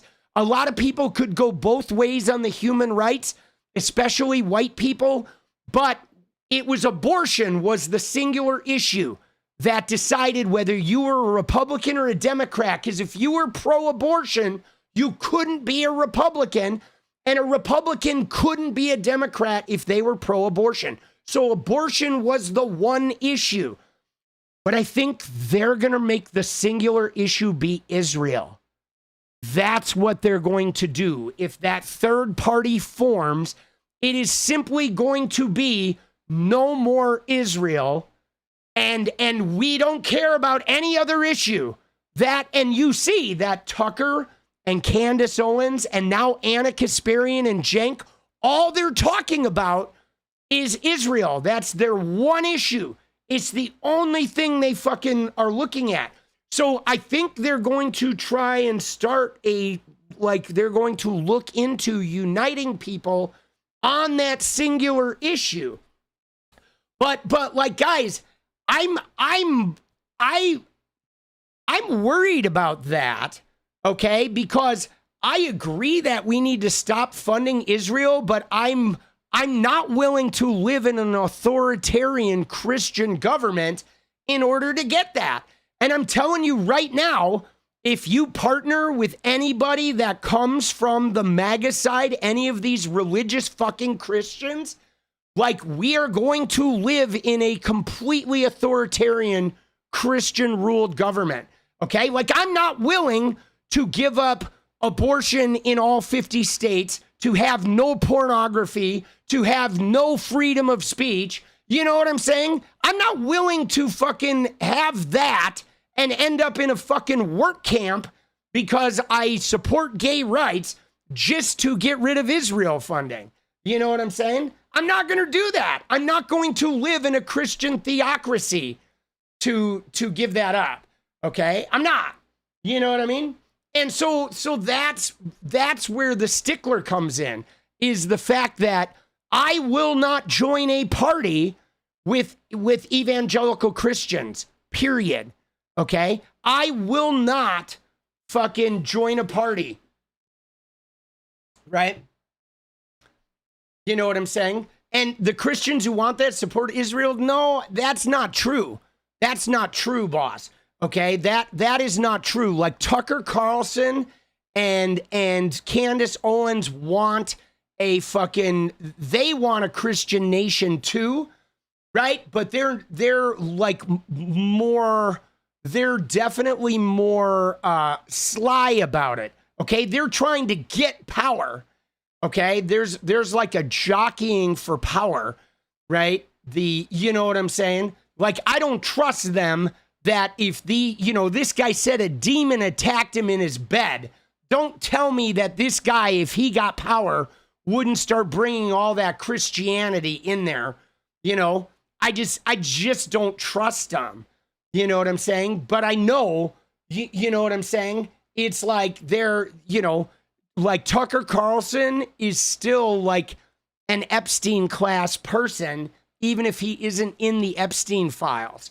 Okay. And he might not be partner with Netanyahu, but he would partner with Putin in an instant. You know what I'm saying? Which is, again, because these guys are still about white supremacy that is tied to their Christianity. They're just anti-Semitic. So they want to nuke Israel, but then they're going to partner with the other supremacy fucking people of the order. They still want authoritarianism. They just want a different flavor of it, guys. They want authoritarianism without Israel being involved because they're like super, super anti-Semitic. 𝗙cie𝗶𝗹𝗀, let's go. Okay? And that's another thing, though, too, guys, is I want to fight Israel. And I want to fight AIPAC, and I want to fight fucking like getting rid of the genocidal maniacs in the Middle East. But I'm not going to partner with anti-Semitic people to do it. Okay? That's where I draw the line. Okay? Tucker is an anti-Semite. So is Candace. So are Ana and Cenk are turning into that shit. I am not going to partner with Jake Shields and Dan Bilzerian and these anti-Semitic freaks to fight for the pro-Palestinian movement. And I think we all have to make that decision, because once you partner up with them, you are then going to like move in that direction. They're not going to become like, you know what I'm saying? It's like the table of like, if three not Nazis are sitting at a table with 7 Nazis, there's still 10 Nazis at that table. Right? And so I'm not going to partner with fucking 7 Nazis to get what I need done. I want to do it with people that are actually not Nazis. Okay? That's important to me, is fighting Israel and fighting AIPAC with people that aren't anti-Semitic fucking religious zealot replacement theory freaks. Okay? You know, and I think we need to be very aware of that. You know? Right? You know what I'm saying? I mean, we do, because the same Nazi cloth that Trump is cut from, Tucker Carlson is cut from that same cloth. Tucker Carlson just always hated the Jews and hated Israel. And so, right, that's always been his fucking thing, right? Because that's like, his replacement theory is white Christianity only. White, wealthy Christianity. And so that's where it gets dicey for me, because I'm never going to partner with Candace and Tucker, okay? I'm not. I'm never going to fucking partner with them.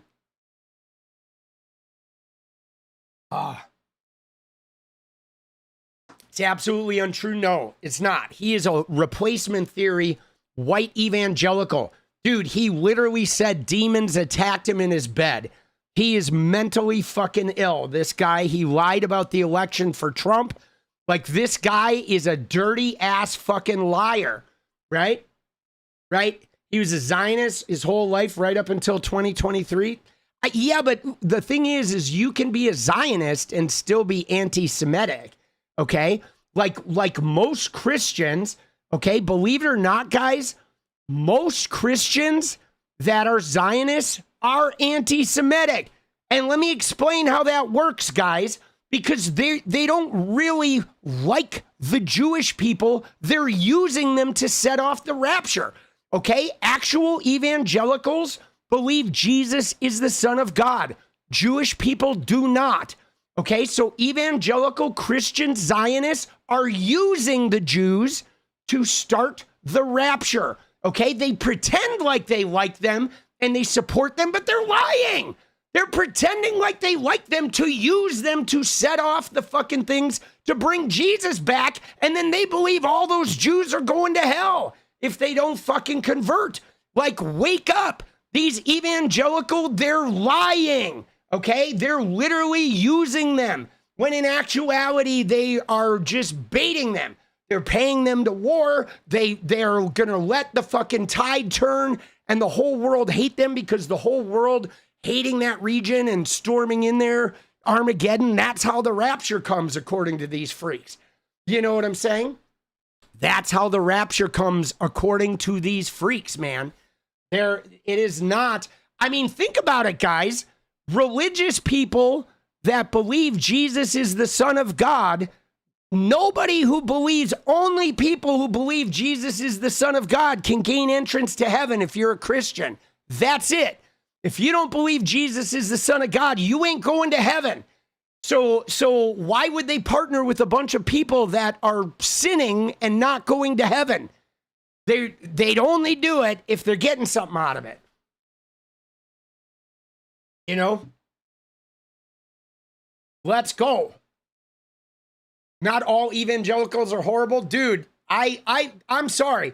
Dude, Christianity is faulty. Let's go. Right? The Abrahamic religions are faulty. All right, but we're moving on. Let's go watch Anna. I want to see her political aspirations. I'm not going to get bogged down, right? I'm not going to get bogged down, guys. But Tucker Carlson is not on our side, guys.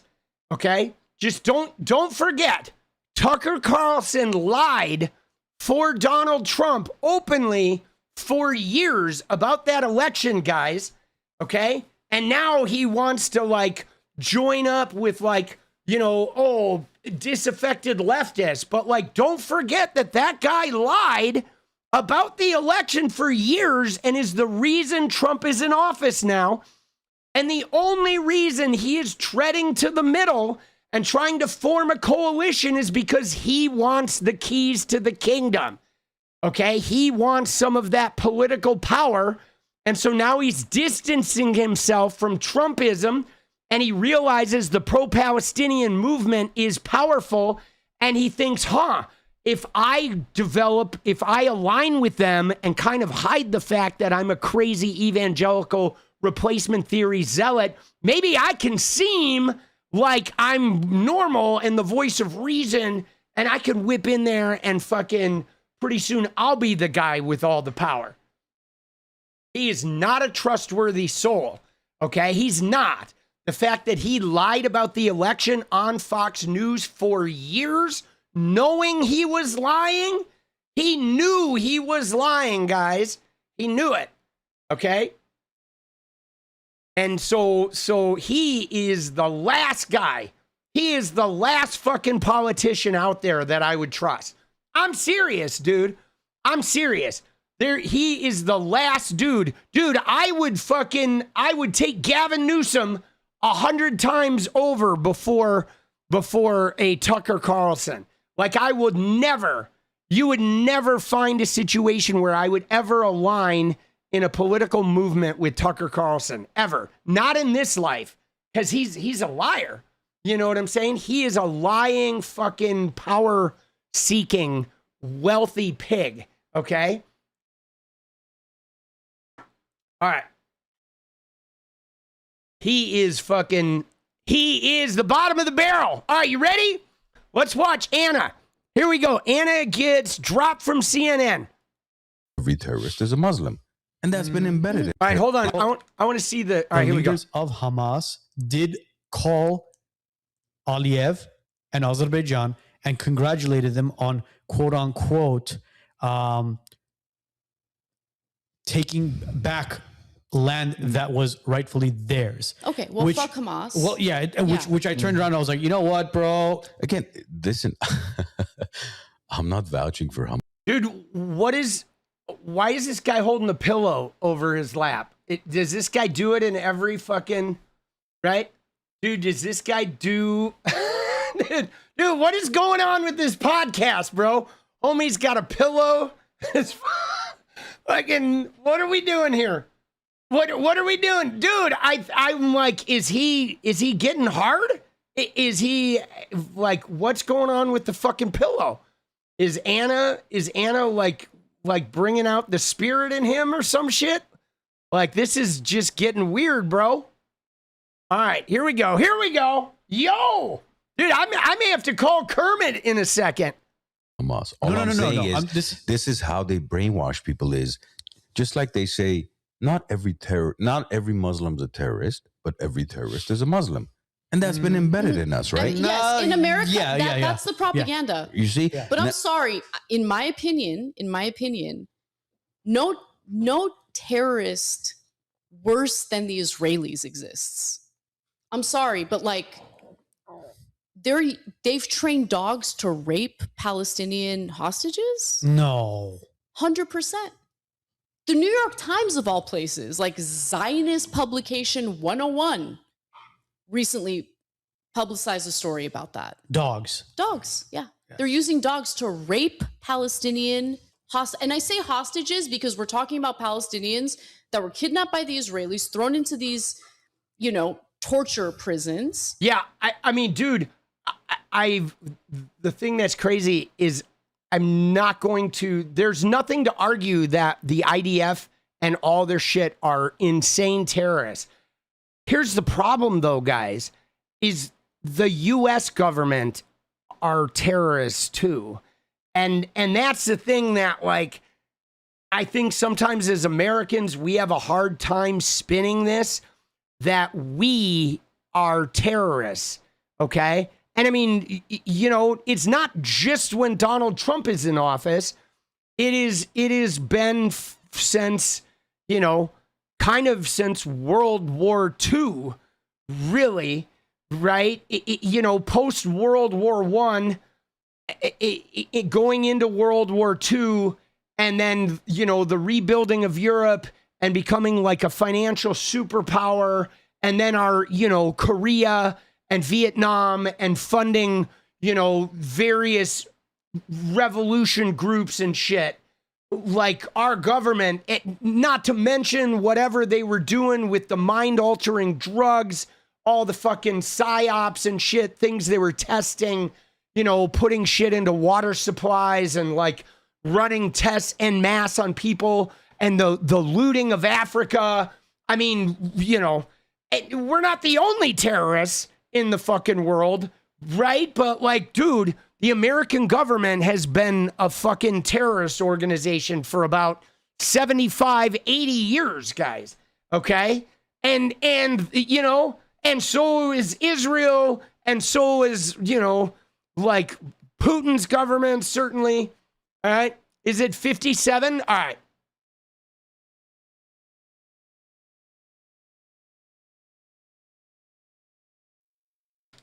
Yeah, I want to get into the CNN stuff, though, here. Let's go.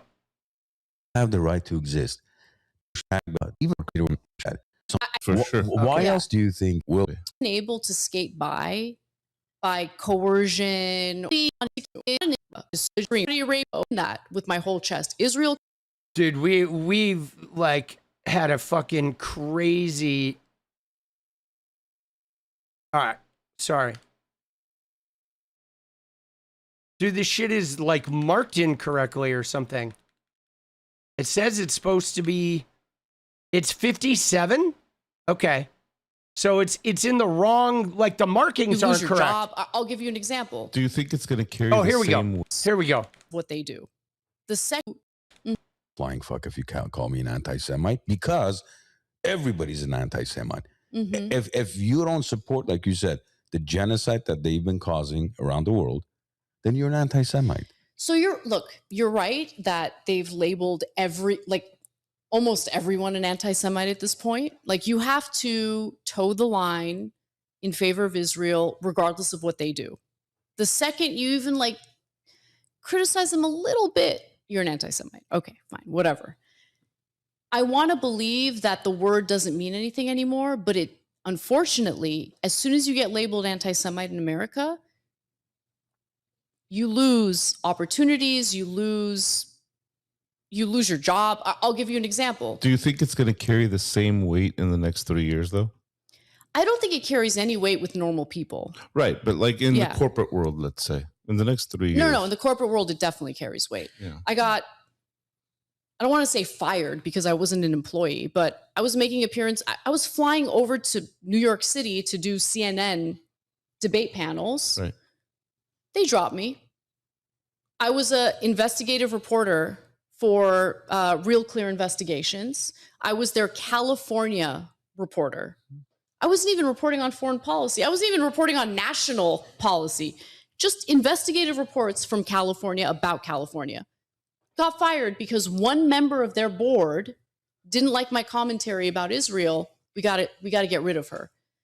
See, the thing though, guys, I'm telling you though, guys, I don't know about that investigative reporter thing, but I'm telling you, I think some of this shit started happening with Ana because she is started going overboard. And I think that the Happy Merchant shit with Larry Ellison was part of that.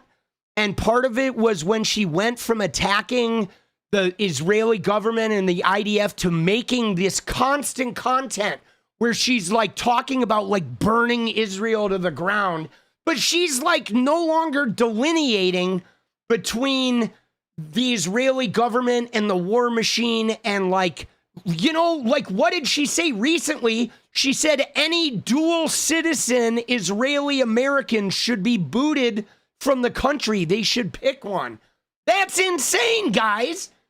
I think you can be a dual citizen of Israel and the U.S., like Canada in the U.S. or Somalia in the U.S. or whatever, France in the U.S., but she's going overboard to where she is fucking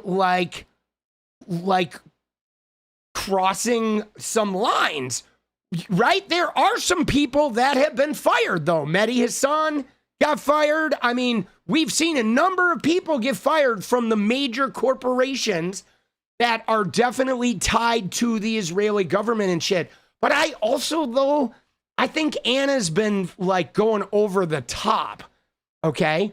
I just think she has been going over the fucking top. You know what I mean?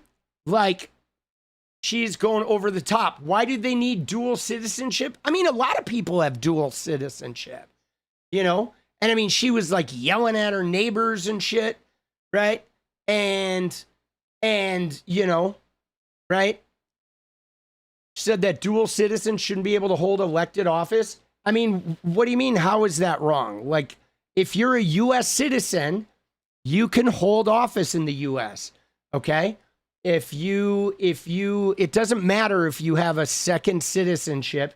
You just need to be a U.S. citizen, okay? If you're saying you have to only be a U.S. citizen, you're now venturing into right-wing territory.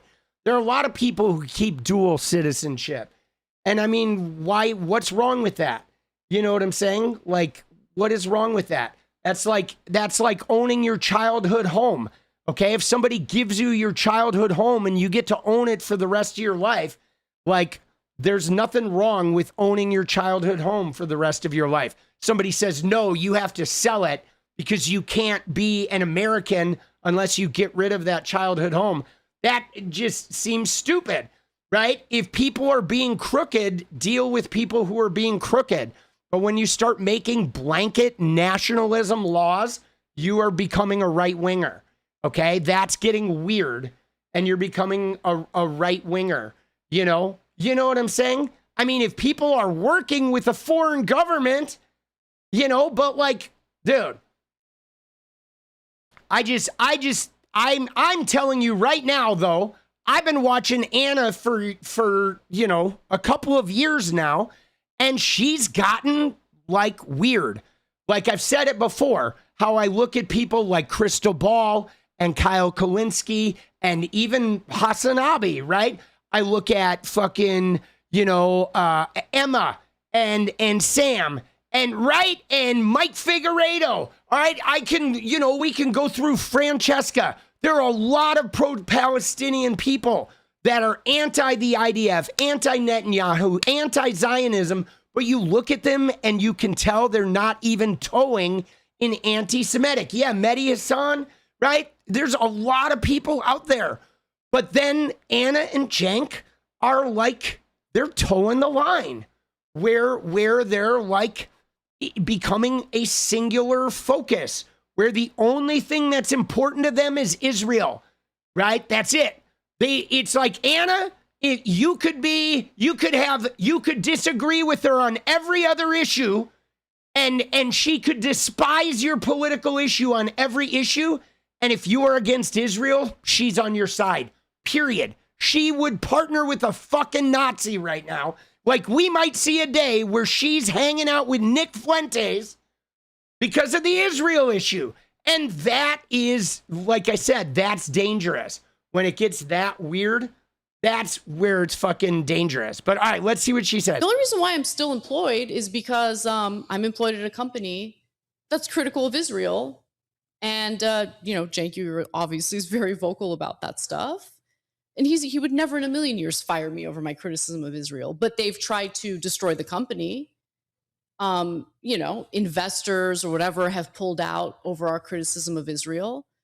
And I'm not going to stop running my mouth, and neither is he. See, I mean, whatever happened to freedom of speech? We can't. That doesn't exist in this country as it pertains to Israel. Let's be very clear about that. Which is the sad part, because you can question BLM, you can question the alphabet community, you can question the Arabs, the Armenians. You can question our own government. You can mock Jesus Christ on a cross. Mm-hmm.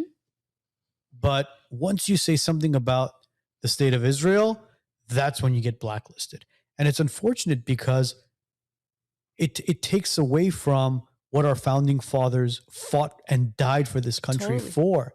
See, the thing is, though, is there are people like Zohran Mamdani. There are certainly people, guys, that are speaking up about this shit. Okay? They are. You know what I'm saying? There are people that are speaking up about this. They're just not fucking like being, you know, they're not like rubbing their hands together doing the happy merchant. Okay? You know what I mean? But there are fucking people. There is an actual, you know what I'm saying? There is a group of people, certainly, that are being much more vocal about this shit. And there's more, I think, like gaining power every day. Okay? Again, though, Ana, though, is like, AOC is sold out. She, like, is there anyone in the pro-Palestinian movement? Think about this, guys. Right? When you look at Ana and her pro-Palestinian thing, name me one other person in the pro-Palestinian movement that Ana and Cenk are aligned with. Because they're hanging out with MTG, they're hanging out with Tucker Carlson, but like, who in the pro-Palestinian movement are they hanging out with? They're not hanging out with Kyle. They're not hanging out with Sam. They're not hanging out with Emma. They're not hanging out with Francesca. They're not hanging out with 𝗙cie𝗶𝗹𝗀𝗀. They're not hanging out with anybody in the pro-Palestinian movement at all. They're hanging out with Tucker fucking Carlson. They are still kind of hanging out with Roe. I'll give you that. They are hanging out with Roe. They haven't abandoned Roe yet, right? But that's it, right? That's really it, dude. That's it. They're not hanging out with anybody in the fucking, they're hanging out with Tucker Carlson, right? Dude, Roe hangs out with everyone. He does, because Roe wants to be president. Dude, Roe wants to be president, guys. He's got presidential aspirations. That's why Roe hangs out with everyone. Dude, Glenn Greenwald. Oh my God. But Glenn Greenwald, though, see, I don't really trust Glenn Greenwald very much either, right? Yeah, I don't really trust Glenn Greenwald. He's like, I don't put him in the Tucker Carlson bin, but Glenn Greenwald is like, he's a fence straddler, okay? He is like, right? You know what I'm saying? Like gay dude that rides the fucking, you know, the weird sort of opting out of social positions a lot. And he's definitely like, he seems like Glenn Greenwald seems a lot of a grifter. Yes. Like he rides the fence looking for the best way for Glenn Greenwald to hit that fucking cash register button. Right? You know what I'm saying? And so I don't know, man. Right? I don't know, dude. That's our First Amendment right. Forget about blacklisted. We can test the theory out. Let's go out tomorrow on Instagram Live, YouTube Live. Let's take two scenarios, two flags. We'll take the Israeli flag and the American flag. Let's burn the American flag and see what the repercussions are. Absolutely nothing. Some people will cheer you on. Some people will, spit on you on the comment section. But do that with the Israeli flag. See what happens to you. I mean, your life is over. I mean, when I say your life, your livelihood is over. You're done. Yeah. You're pretty much done. Totally. What is that? And didn't they pass a law to make it legal? I don't know if they actually we don't have one for the American flag, but I've seen, I wanna fucking, I know they're just, where's the part about, dude, this whole podcast is like about like Israel. That's all they're talking about. Where's their political aspirations part? Does Anna have political aspirations? I want to see this section. Like 73 at least. So we're in Nicaragua. Where is that? Let's see. Hold on. I want to see. So it was about 10 minutes later. So if it says 1:15, 1:14, maybe 1:24. About Turkey and Azerbaijan, the way Mamdani has, and Mamdani's Muslim. So on April 24th, did you guys see what he tweeted? No. I got to pull it up because I know he mentioned the genocide. Not only did he mention the genocide, it wasn't a little some fake before BS this mention of the genocide that some politicians do in order to like garner favor because they have a bunch of Armenians in. Sabrina Salvate. I don't know who Sabrina Salvate is.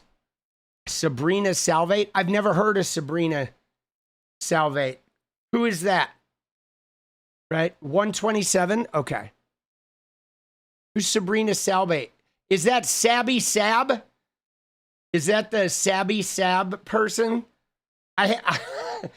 Because I have some mixed feelings about her, dude. 𝗙cie𝗶𝗹𝗀. I do. It's not like I totally dislike her, but she is like, I have some mixed feelings about her, right? I definitely had some mixed feelings about her during the 2024 election, right? During the 2024 election, I was wondering who the fuck she was working for. Sabrina Carpenter, I love Sabrina Carpenter. But I think for me, it's hard because the name 𝗙cie𝗶𝗹𝗀, just the name bothers me. So it took me a minute to just get over the name. But I mean, I've watched her and I used to see her content during the election and she felt like she was a Democrat sabotage machine with no viable like power alternative. And so I was, of course, questioning that behavior during a really important election when we all knew Jill Stein wasn't fucking winning, right? And so she was, you know, like, I felt like she was feeding off people's heart being broken by the genocide, but not really offering people a feasible solution that was going to help it get better.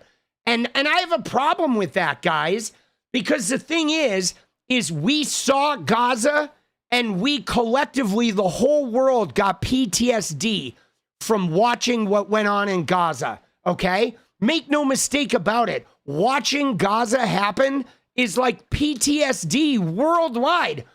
But at the end of the day, like, if you're not doing something that enables you to have the power to actually affect it, you're wasting people's time and you're worsening their PTSD.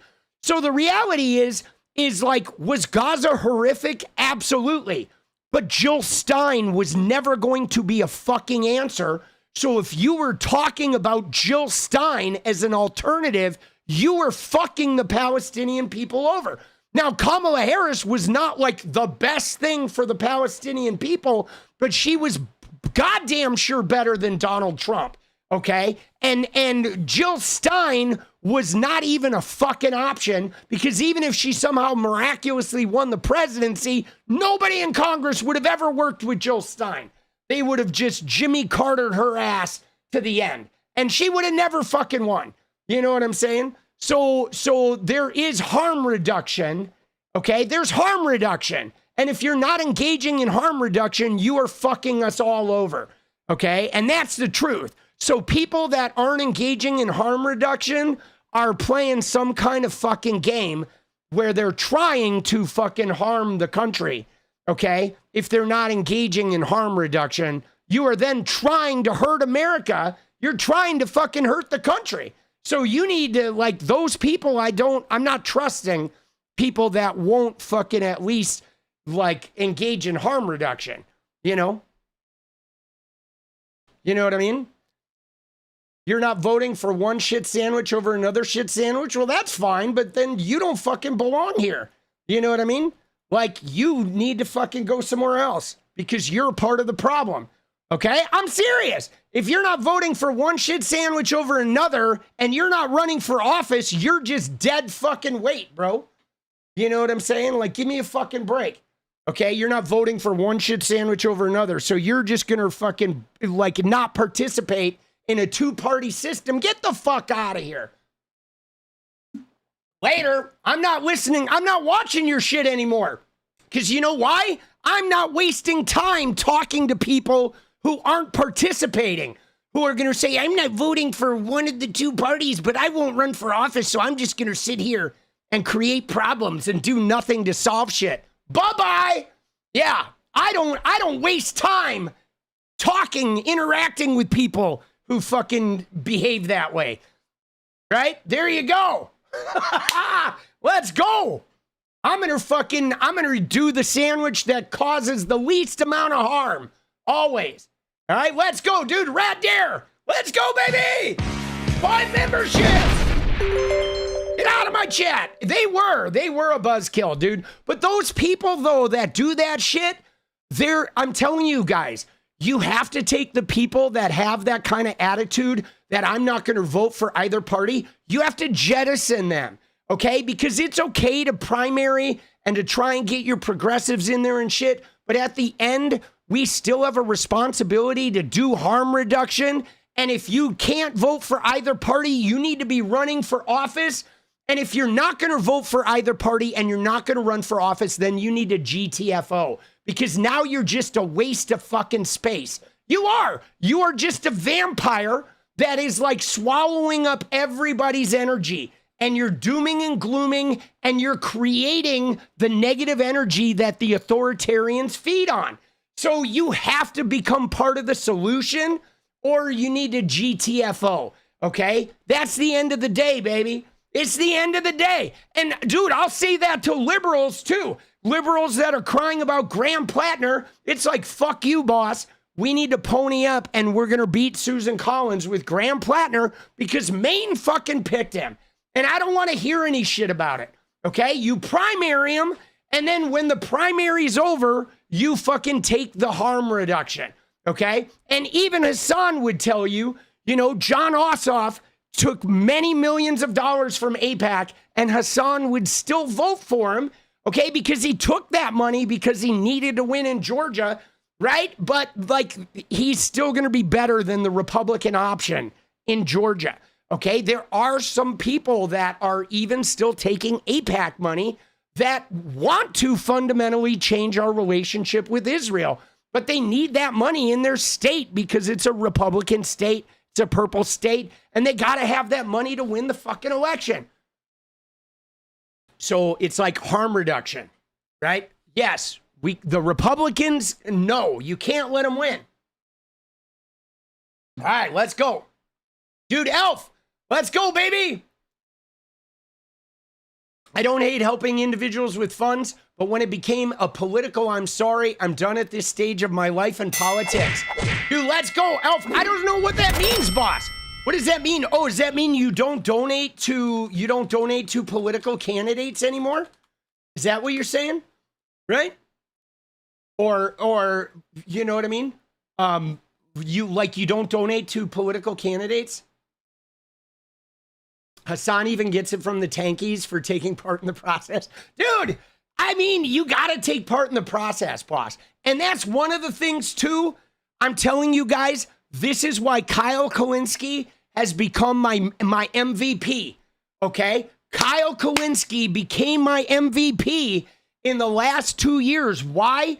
Because we know he was really, like, anti-establishment, and he still is.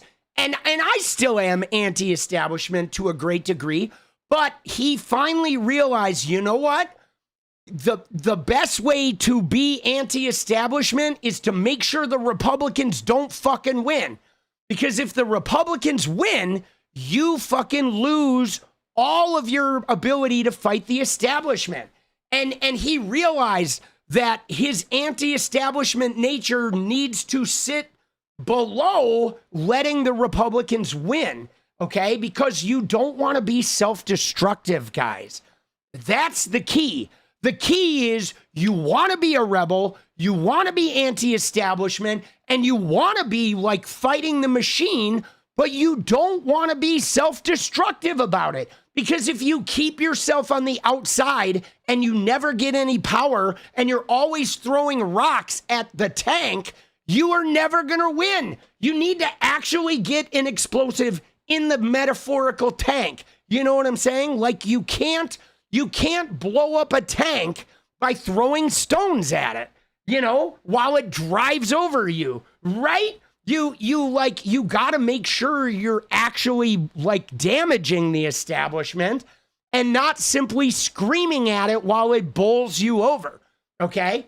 And so that's the thing. Right? That's the thing about it is like, and I've seen that evolution in him where he's like, yeah, he's like, I now realize that I want to fight the establishment. And after that primary's over, like it is really important to make sure these Republican yokels don't fucking win. Right? You know what I mean? And like, that I think is we got to keep our eyes on that. You know, and I mean, dude, I've come around. I didn't like Graham Plattner at first, and now I fucking am like fighting for that guy. Even talking to my centrist liberal people online who like don't like Graham Plattner. And I'm like, yo, vote blue no matter who. That applies to you too, right? You don't get to just tell the lefties vote blue no matter who, and now you're gonna fucking cry about Graham Plattner. Like, fuck off, okay? Right? I mean, if we're doing the vote blue, then you're doing it too. Those liberals need to fucking buck the fuck up, bro. You know what I mean? Like, I'm not having it. Because, dude, I will yell at the leftists and be like, you got to vote for the candidate after the primary. But I'm going to yell at the liberal if they're crying about the leftist candidate too. You know, like the same with fucking 𝗙cie𝗶𝗽𝗀. If he wins that primary, like, I'll be goddamn if we're not getting behind him. Dude, I like him too. But, dude, I'm worried that Haley Stevens is going to win, bro. Dude, I'm actually worried that Haley Stevens is going to win. Like that have you seen her? She is like an alien, bro. She looks like a weird Amish lizard person that literally just crawled out of a bunker like 2 days ago. Bro, if she wins the Michigan primary, dude, I will lose all hope for the future, dude. Like, bro, she is crazy. All right. I want to see Anna's aspirations. And then we go. You ready? All right, here we go. His age. He's open to new information or information he hadn't previously seen, and he's willing to change his mind, knowing that members of his family are going to attack him for it. Obviously, the broader Turkish community are going to attack him for it. But for him, what's more valuable is knowing and speaking the truth. Yeah. And amen to that. Man. Yeah. Seriously, like it takes a lot of balls to do that. Yeah. I mean, look, for the longest time, a lot of Armenians hated me for working with him and all that stuff. And I get it. I get it. Especially if you don't know him, I totally understand. I don't blame you for thinking the way you might think. He's my best friend. And the reason why he's my best friend is because he has my back and he's open-minded and he was willing to do something that most Turkish people would be terrified to do because you get rejected by your own community for telling the truth. Oh, best friend. We love you, Cenk. BFF. We thank you for that. Honestly, we do. From fellow Armenians, we truly do thank you for coming to light and understanding that what took place in 1915 wasn't propaganda. It would truly did happen. Yep. Do you personally have any political aspirations to ever run for governor or mayor or anything? My husband thinks like for sure I'm eventually going to end up in politics, but it's so dirty. And you don't want the $7,000 a month? What happened? You don't want the $7,000 a month? It's not $7,000 per month. It's $7,000 proposed. Is it proposed? Yeah. Damn, no, it's $7,000 proposed. That's if you're willing to be a propagandist. Yeah, but they're not even paying. The check bounces. See, you know what it is, though, guys? Hold on. Let's do Alf's thing. I stopped donating around 2016. I only donated to very specific individuals, no groups. Oh, I get it now, Alf. Let's go. Dude, let's go. Thank you, boss. So, guys, you know what's crazy about this is I think we know as well as anybody, the only reason Ana Kasparian, you know she would love the power of politics. She would not go into it because she couldn't handle the like animosity, okay? That's what I think it is.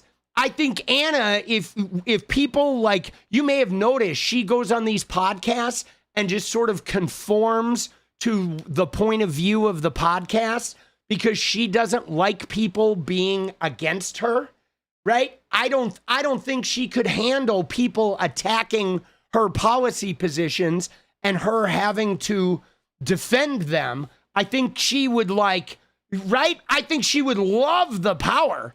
Yeah, dude. Yeah, the pillow thing is kind of bothering me, dude. This whole podcast. I gotta admit, this whole podcast, even the set is just so, like, I don't like the looks of it. It looks all drab. You know what I mean? I feel like I'm in my fucking, like an AA meeting or some shit, dude. The AA meetings are always lit like that. There's a bunch of shit on a table in the back, and there's no light in a splash. There's no splash of light back there. I'm like, God damn, bro. I know there's a bar there, but it still feels like an AA meeting.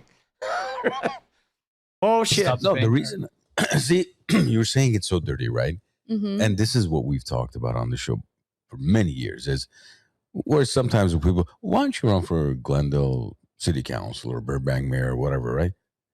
And that's a very, very small political position. It's nothing major. But when you think about it, just like you just mentioned, it's so dirty because none of us know the moment you step into that office, you sit at your desk. Yeah, dude, it's too slow, but they're cigar guys, right? These are cigar guys, dude, right? Do you guys, I know a guy who owns a cigar place here in Portland. He was one of my first sponsors. And so they have rooms like this that are lit like this and they're dark and guys go in there and sit on the couches. fucking smoking cigars and shit. It's like, I don't like that. I don't like that vibe, dude. Dude, I am not the fucking cigar guy kind of dude. They're the dudes that are like cigar guys. They're like so, they're not slow mentally. They're like slow, like movement wise. They're just the kind of guys that are like, hey, right? Like to enjoy a cigar, you sit there and you're all slow with it. You know what I mean? I'm fucking spastic. I'm too spastic. Dude, let's go. Dude, you're smoking one right now. Let's go. I love it. Dude, get into it. I love that you love it. I just have too much energy for cigar guys. Like even watching this podcast, dude, it's fucking boring the shit out of me. All right. So what else we got? All right, dude, let's do the Erika Kirk thing. All right. This Erika Kirk thing, I think, is pretty good, dude. Dude, let's go. Dude, yeah, those guys seem nice. And the one guy, remember the third guy, the bald guy that they show the bald guy, he looked very like a lot of the Armenian kids I knew in Glendale. Their dad looked like, a lot of them had dads that were bald with the white hair that looked like that one guy.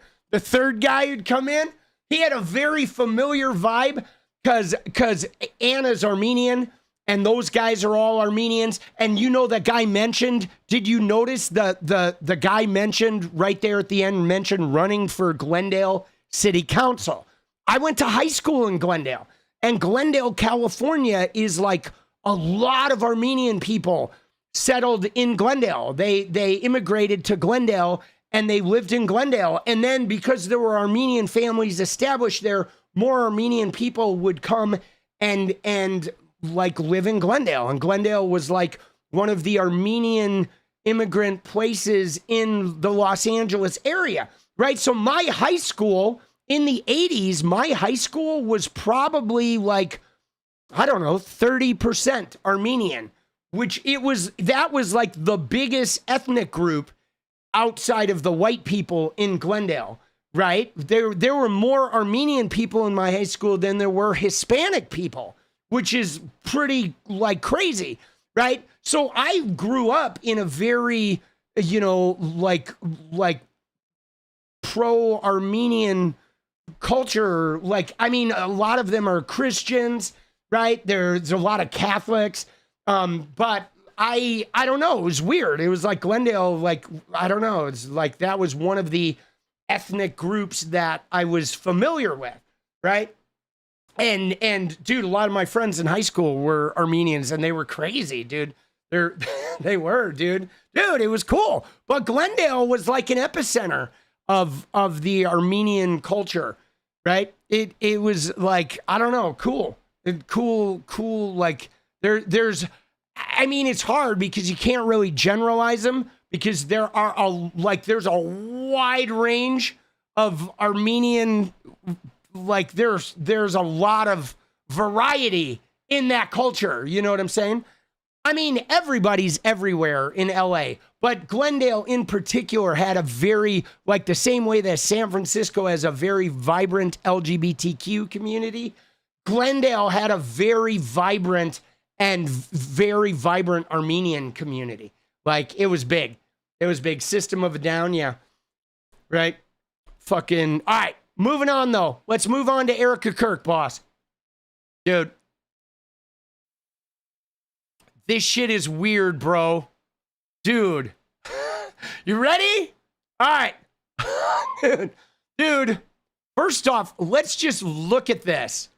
Like, what is she doing? Okay. Was the city in toxicity? I don't know what toxicity is. The toxicity in my city, right? Was that Glendale? So, I mean, here, as long as we're talking about Glendale, what I will say about Glendale is the one thing that it was known for. I mean, everything's known for different shit, right? Like Burbank has the studios and a bunch of old people. Okay. Glendale had a very vibrant Armenian community. And the other thing Glendale was known for was its police force. Okay. Glendale PD were like Nazis. They were trigger happy. Glendale PD. And I remember in the 80s, like there was an instance where there was a kid who was playing with a remote control pointing at cars, and fucking Glendale PD rolled up on this kid and they shot the kid 27 times, okay? Because they told him to drop the remote control and he turned to face them and like 7 guys unloaded their clips. I mean, Glendale PD were like insane, dude. They beat the shit out of me once. They were not like, they were like really bad. Glendale Police Department was bad. Bad. That was the other thing that Glendale was known for, was having Nazi fucking cops, right? So yeah, so if they're talking about the toxicity in my city, I'm talking about Glendale, California. If they're talking about the toxicity in my city, they were probably talking about the cops. Dude, it was bad, dude. The cops, like, we would get harassed regularly. And like, that was one thing that I did like about my dad, was my dad had been in prison. So my dad hated cops. And so he, like, sometimes they would find us drinking and they would bring me home and my dad would like tell them off. He would be like, get the fuck off my porch.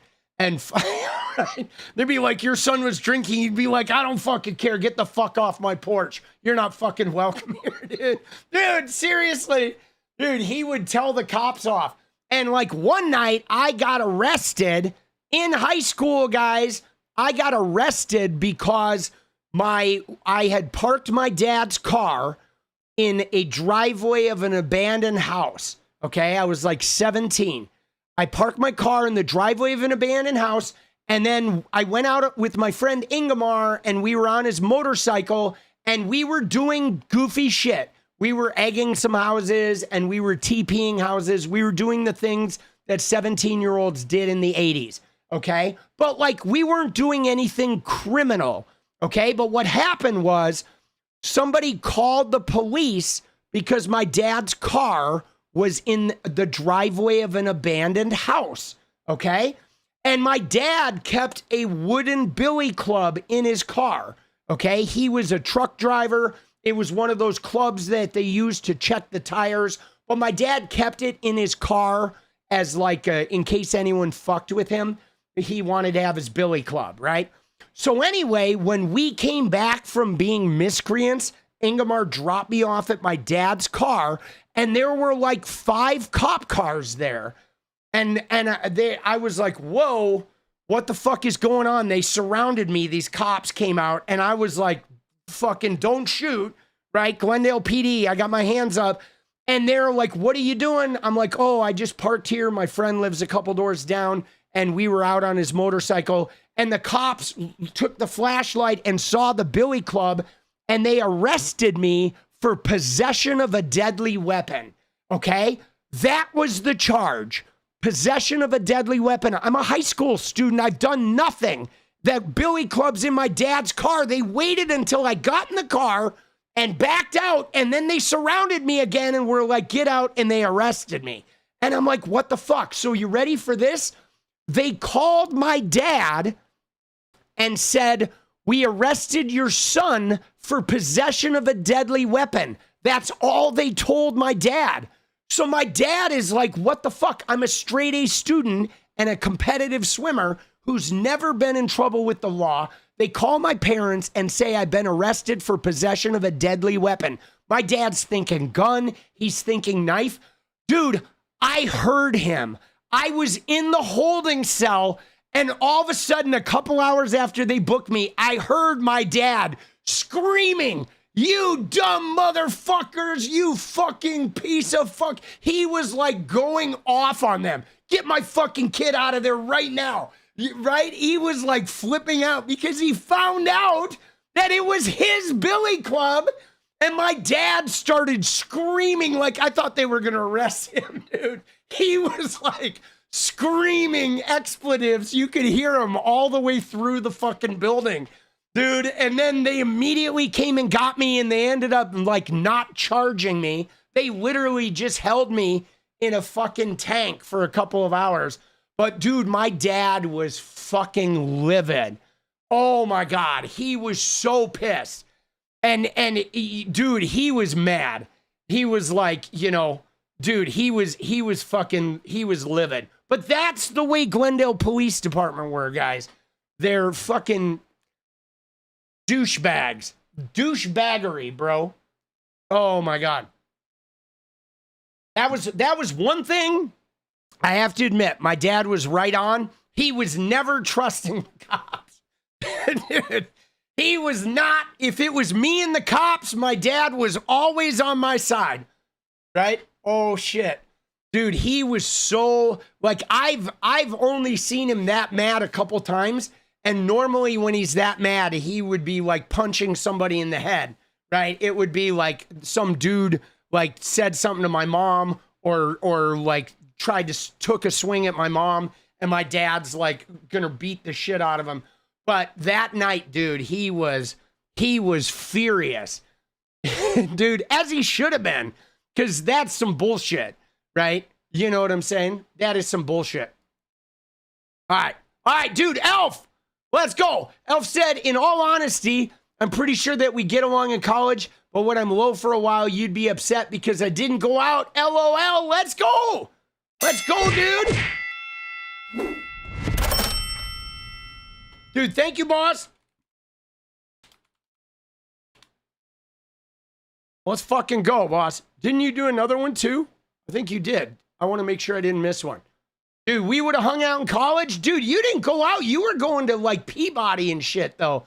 Juilliard, you were having to like work really hard. Dude, I quit college. I did. I got to college and was like, I'm out.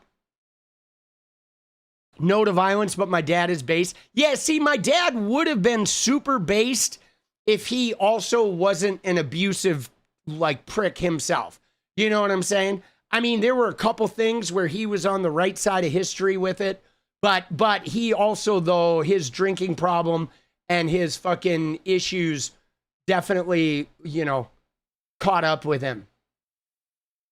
But yeah, dude, the Glendale cops, though, were particularly bad. Hold on. I'm going to get this ready, guys, because we got to get the dance party goal. We're getting close, dude. I want to cover the Erika Kirk thing, and then I want to I want to make sure we get the dance party goal. So let me see where we're at. All right, perfect. So we need, all right, so we're going to do a goal of 20, then we're going to get it. Dude, Elf, you were a fucking, I think you did really well in school, I'm guessing. For you to be playing in symphonies and graduating from Juilliard and shit, you had to have done really good in school. I didn't do good in school, right? I didn't. There it is. Dance party. Let's get it. Let's get it. Dude, let me tell you guys, just before we go into Erika Kirk here, I want to give you a disclaimer. For me, in my 20s, I was really fun to hang out with because I was very unpredictable and I would get drunk and put on a show always. So I was really fun to hang out with. However, you did not want to live next to me because I was a horrible neighbor and or roommate because I was loud, I was 24/7, and I was very rebellious in an uncaring sort of way, extraordinarily selfish. Now for me though, I'm not going to go into the full UCLA story, but I got into UCLA because I had straight A's my whole life and I had a 4.2 GPA and I was a championship swimmer and school was really easy for me. But what happened is when I got to UCLA, almost everybody there had a 4.0 GPA. So UCLA was not where I could go in and easily get straight A's. I would have had to apply myself like radically just to keep up. And because up to that point, everything I did academically was with zero effort, my mindset was not prepared to handle the level of competitive greatness it required to get straight A's at UCLA. And I could have done it, but simultaneously, I became very popular with the ladies and I liked the effects of alcohol. So it was like, I can drink and coast and the ladies love me and I can go into rock and roll, or I can apply myself really hard, right? I can apply myself really hard at the other thing. And so I chose the ladies, the drink, and rock and roll. And I eventually applied myself at that too, but that's what happened, is I got to UCLA and it was like going to the pros academically, and I wasn't up for that work. I wanted to party and I wanted to emotionally heal. And unfortunately, all my straight A's didn't emotionally heal me. And eventually, music and like got me to a place where I could do some emotional healing. Like music didn't do it, but music is, was more fun to me than, getting an engineering degree, right? Because part of it was a family thing too, right? Like I was straight A's as a coping mechanism because my teachers would then be like my parents. They would admire me and help me and love me and approve of me in a way that I wasn't getting at home. So I got straight A's to get that parental sort of guidance and love. But then when I got to college, I was like, God, I don't want to be an engineer. I don't want to be a doctor. My parents wanted me to be that, but I always wanted to play rock and roll. My parents just wouldn't get me an instrument, right? Presumably they didn't want me to drown out the sound of their arguing. So by the time I got to college, I was like, fuck you. I don't really want to be an engineer. I don't want to be a fucking doctor. I want to play rock and roll, And so I eventually got a job at Tower Records and I quit college and then I bought a guitar and then, the rest is history. Right? I became a drug addict, moved in with my girlfriend, started a series of bands, eventually moved to Portland, started a recording studio, got good at recording, started a really popular band, quit it.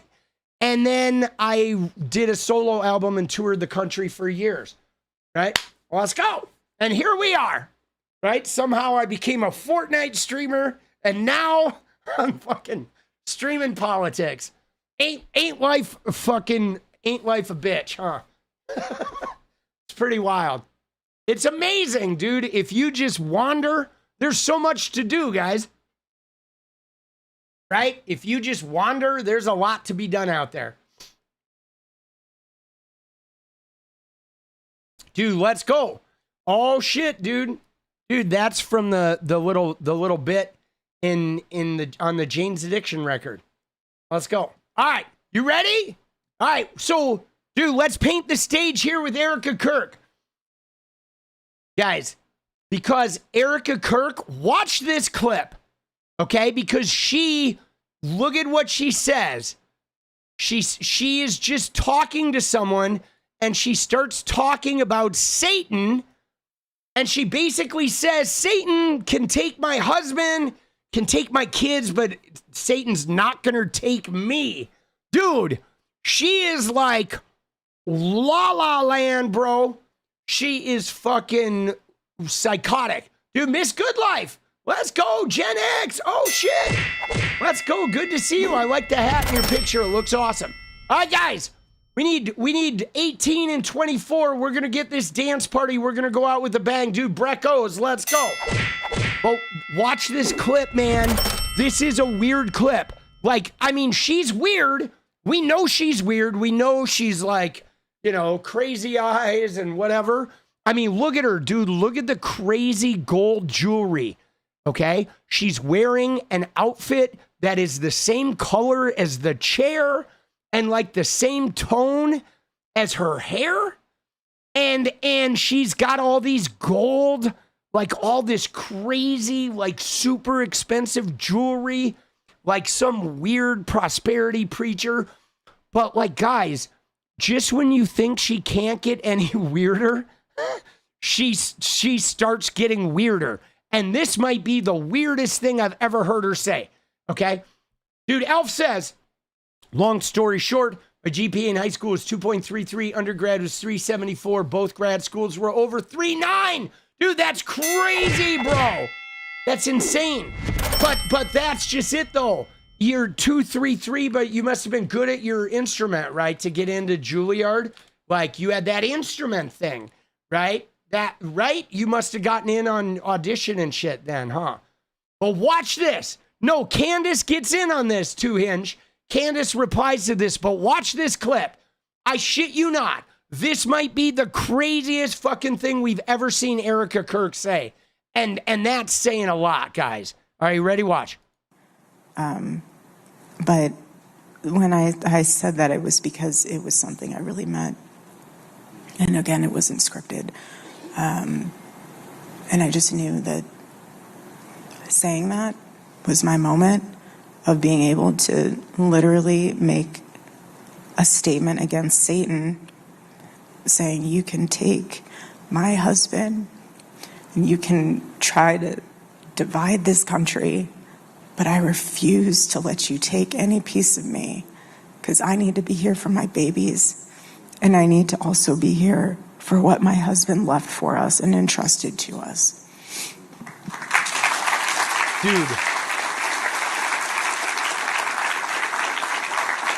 Dude, with the, she's always got the, like, look at the fucking, dude, like every time, dude, it's like, oh.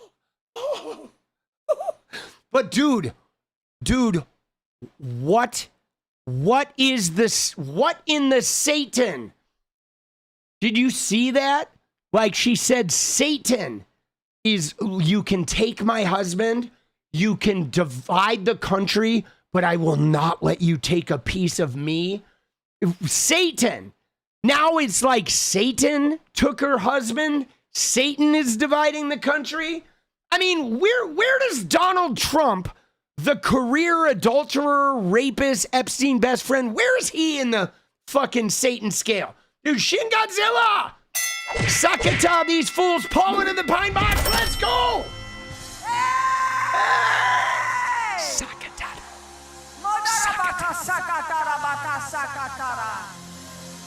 Seriously, guys, look at that though, but look at Candace got in here. Why would you tell Satan you can take my husband? Satan doesn't have Charlie. He actually refused to sell his soul to Israel. So Candace is like, Israel is Satan, I guess in Candace's world, but she's like, yo, why would you fucking tell Satan you can take my husband? Which is like, dude, this Satan shit is like, it's getting a little weird, guys. Okay? These evangelicals, they are getting a little fucking weird, this religion shit, where now it's not like somebody didn't kill Charlie. Now, what? It was Tyler Robinson, but now it's Satan, right? And yeah, dude, Candace is in there. Obviously, we know Candace. Candace believes that Israel killed Charlie Kirk. That is Candace's very obvious theory. She believes that Charlie was killed to give Israel control, like ideological control over the Turning Point USA's child grooming infrastructure. And now, guys, if you look at the rise of the pro-Palestinian movement, if you look at the weird Israel, Mossad, U.S. government, Donald Trump connections around Epstein, if you look at all this, it is entirely plausible that whatever forces are hiding those Epstein files and keeping that war machine in the Middle East going, that absolutely they realize that everybody hates Israel. And so, like, it is plausible that they would knock off Charlie to get that TPUSA infrastructure, because the TPUSA infrastructure for grooming kids is like immense. A lot of money, okay? There's a lot of money and a lot of, like, it's a deep infrastructure, okay? So is it plausible? Sure, absolutely. But now Erika's talking about Satan. It went from like Tyler to transgender ideology to now Satan. Satan, was Satan on the roof? Was there like some burn stains? Like, was there some flammable shit found on the roof? Dude, Elf, DDR dance, let's go. Right? Dude, this is getting wild though, right? This is getting wild. But look at her though. Look at her, okay? Look at her like, oh, look at her facial shit, okay? She stays in her little thing. And then she looks at the audience. Look at that. Look at that face about like, Satan can kill Charlie. Satan can take my husband, right? But like, oh, divide the country. Satan eyebrows. And we gotta fucking, she's like, let me see. How do I look? Let me tap those eyes. But you will never take a piece of me, my babies. Because I need to be here for my babies. And I need to also be here for what my husband left for us and entrusted to us. Dude, yeah. And then, let me dab those eyes. Dude, this shit is bizarre. Okay? This shit is bizarre, dude. All right? This is bizarre, right? And then this right here, I can't help but wonder what she means when she suggests Satan took Charlie. I mean, let's be honest, okay? If there is a God, like Charlie is definitely burning in hell, okay? I mean, let's be honest. If God actually does exist, I don't think God exists, but if God does exist, all of these people are burning in hell. Like almost every MAGA Christian is gonna burn in hell. Like, absolutely. They're money hoarders. They abuse power. They like judge and jury over all of humanity. They act like they're God. Okay? If there is a God, they're all of those racist anti-LGBTQ people are gonna burn in hell. Like, let's be honest. So I don't know, was Erika talking about that? That like Charlie is burning in hell, or like, is she like now, because everyone's saying Israel did it and they're all like super Zionists now Satan did it? Is she going to like say it wasn't Tyler Robinson, Satan pulled the trigger? I mean, I don't know, dude. She's like so weird. I want to see what the Shadow of Ezra guy says with the clip. Okay, so he says, Erika Kirk on her statement against Satan, you can take my husband and you can try to divide this country, but I refuse to let you take any piece of me. So he just quotes it, okay? And like, but like, dude, she's weird, okay? She's weird, right? There she is with like Netanyahu's kid. Like, there's something about her that's weird. I don't know what this is. She did not have an Israel pin on in that Fox News fucking, right? Like, you know what I'm saying? Like, they're like modifying this shit, all like the Freemason symbols, right? Like, what are they doing, dude? They're, you know what I mean? Like, these people are all kooks. Okay, did she write a book? No. So there was a book. This Fox News thing was Charlie's book. Okay, like Charlie had a book that they released posthumously. But like all of these people, see, this is what's crazy, guys. is like this person, follower of Jesus, all of these people in the right wing, all of these MAGA people are like, they're all insane, guys. All of the MAGA Christians are like 4chan or right? They're like 4chan or crazy, like out there conspiracies. They're all into like, you know, gemology and all this shit. I mean, all of these Christians that are part of this mega church, MAGA, you know, TPUSA world are all batshit, like conspiracy theory people. They are. Like everybody in the TPUSA movement is like brainwashed, weird evangelical. And you know Candace's fans are all 4chan, QAnon wackos.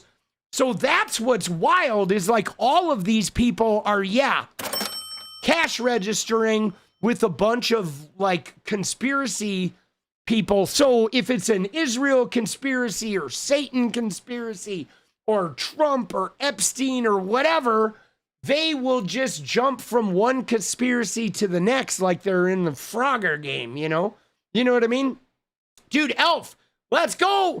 He says, I disagree with the Kirks for multiple reasons and years, but nothing doesn't make sense. Okay? Dude, let's go! Thank you, boss! All right, guys. Dude, we need Elf, let's dance. Yes, we need 14, guys. All right, we're 14 away. All right, let's get this. Let's get this, guys. 14 in 11 minutes. It is now time to grind. It is time to grind, guys. I don't know if you saw this, though, guys, but I did find Erika Kirk. I did find some footage of her celebrating her first Father's Day without Charlie Kirk. Okay? And here it is. I'm going to fucking share it for you. I don't know if you guys saw this, but this is pretty important, right? Because it was her first Father's Day. There she is. There she is. There's Erika Kirk celebrating Father's Day. Dude. Oh, let's go. 14, baby. We're 14 away. Let's get it. While Erika Kirk celebrates. Yes, it's a joke. It's a meme, right? 14, baby. Let's get it. Here's your taste. Come on, guys. We got to grind. My chair is fucking falling apart. It's a nationwide mentally ill pandemic. It is, dude. Dude, like some of this Christianity is reaching, like, I've seen a lot of Christianity, obviously, in my 57 years on the planet, but I have never seen the level of outright, like, Christian talk in government and high-ranking officials where they're like, you know, like, God is commanding us to do this. It's like, it is like high levels of mental illness where they're like elected officials are saying the devil is trying to take over America and shit. It's fucking like getting crazy. You know what I mean? What is this? Who is this? This is just, I'll put a link to it. It's some woman who made a fireworks machine gun or whatever. And I just found it, and it reminded me of Erika Kirk's fucking, you know, how she's always using pyrotechnics. So it's just a joke, dude. Erika Kirk out here celebrating her first Father's Day without Charlie, right? It's just memeing her. It's only the first Father's Day seems longer. I know, guys. Charlie Kirk, guys. Okay, you ready for this? Charlie Kirk died 9 months ago. It's only been 9 months. Doesn't it feel like it's been like years? He was shot 9 months ago. That's crazy. It's coming up on the 10th month, okay? It'll be 10 months ago on July 10th. Isn't that insane? because it feels like years. All the chaos that has happened since then with the war and the political realignment and Tucker Carlson, MTG quitting, Nancy Mace fucking is going to be out of government. Like Tucker Carlson is hanging out with fucking TYT. Like all this insane shit has gone on in fucking 9 months, bro. Isn't that wild? That is just, it's been the longest fucking 9 months, dude, I feel like, of my life, bro. You know what I mean? And yeah, and now she's talking about Satan, and like Tyler Robinson hasn't even had like a court hearing. They haven't even started that trial. And since then, there's been like how many fake assassination attempts with Trump, and like, dude, everybody in Trump's cabinet has been fired and recycled, and multiple killings from ICE. Like, dude, it's fucking like crazy. And they rebranded to Club America and are already trying to pound their way into high schools. I mean, dude, shit is wild, boss. Guys, 12 away. Let's go 12-7. Let's get it. Let's get it, guys. 12, baby. 12. Come on. This is it. This is our last chance.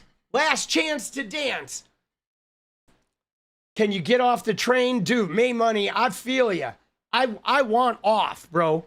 It's like I just want to win the midterms, right? Win the midterms and just bring a shred of sanity. At least we can have Epstein investigations, and we can be talking about more than just the reflecting pool. You know what I mean? Like, think about Donald Trump's government. They talk about the reflecting pool, and right? And they talk about Pride Night, and that's it. It's like transgender people and the reflecting pool. And meanwhile, the whole world's on fire, and they want to talk about two things that have nothing to do with what's actually going on in the world. You know? I mean, dude, it's pretty batshit, right? I think Trump will start using military action. What do you mean? Oh, here in America? No. No, Trump is a pussy, okay? Make no bones about it, guys. Trump is, he's a wuss, dude. He fucking backed out. He burned bone spurs. Oh, you mean not in America? I mean, I think Cuba might be on the docket. I don't think he's going to attack Greenland. I don't think he's that stupid. Right?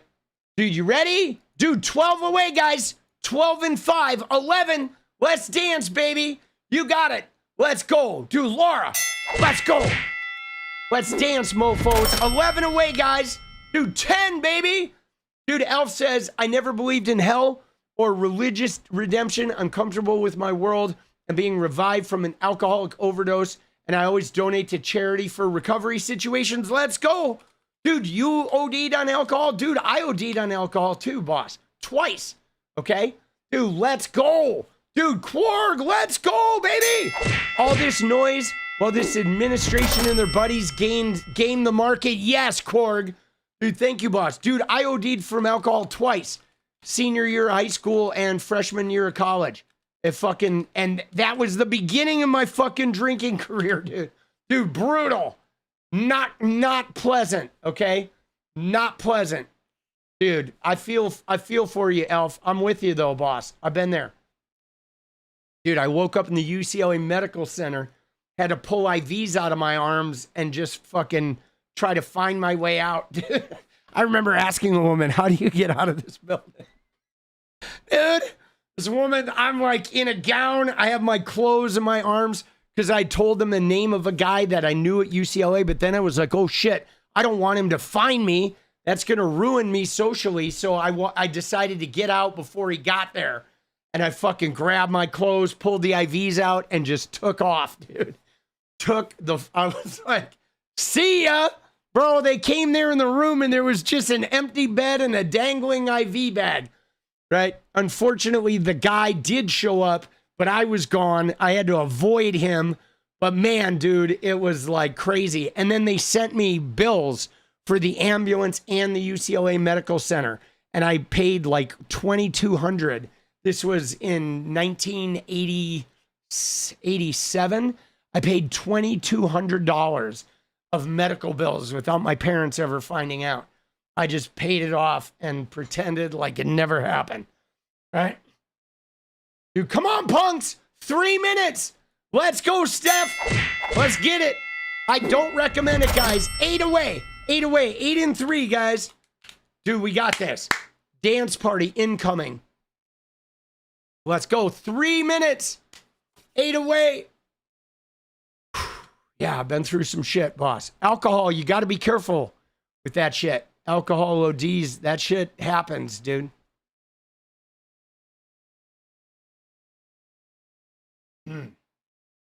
Eight.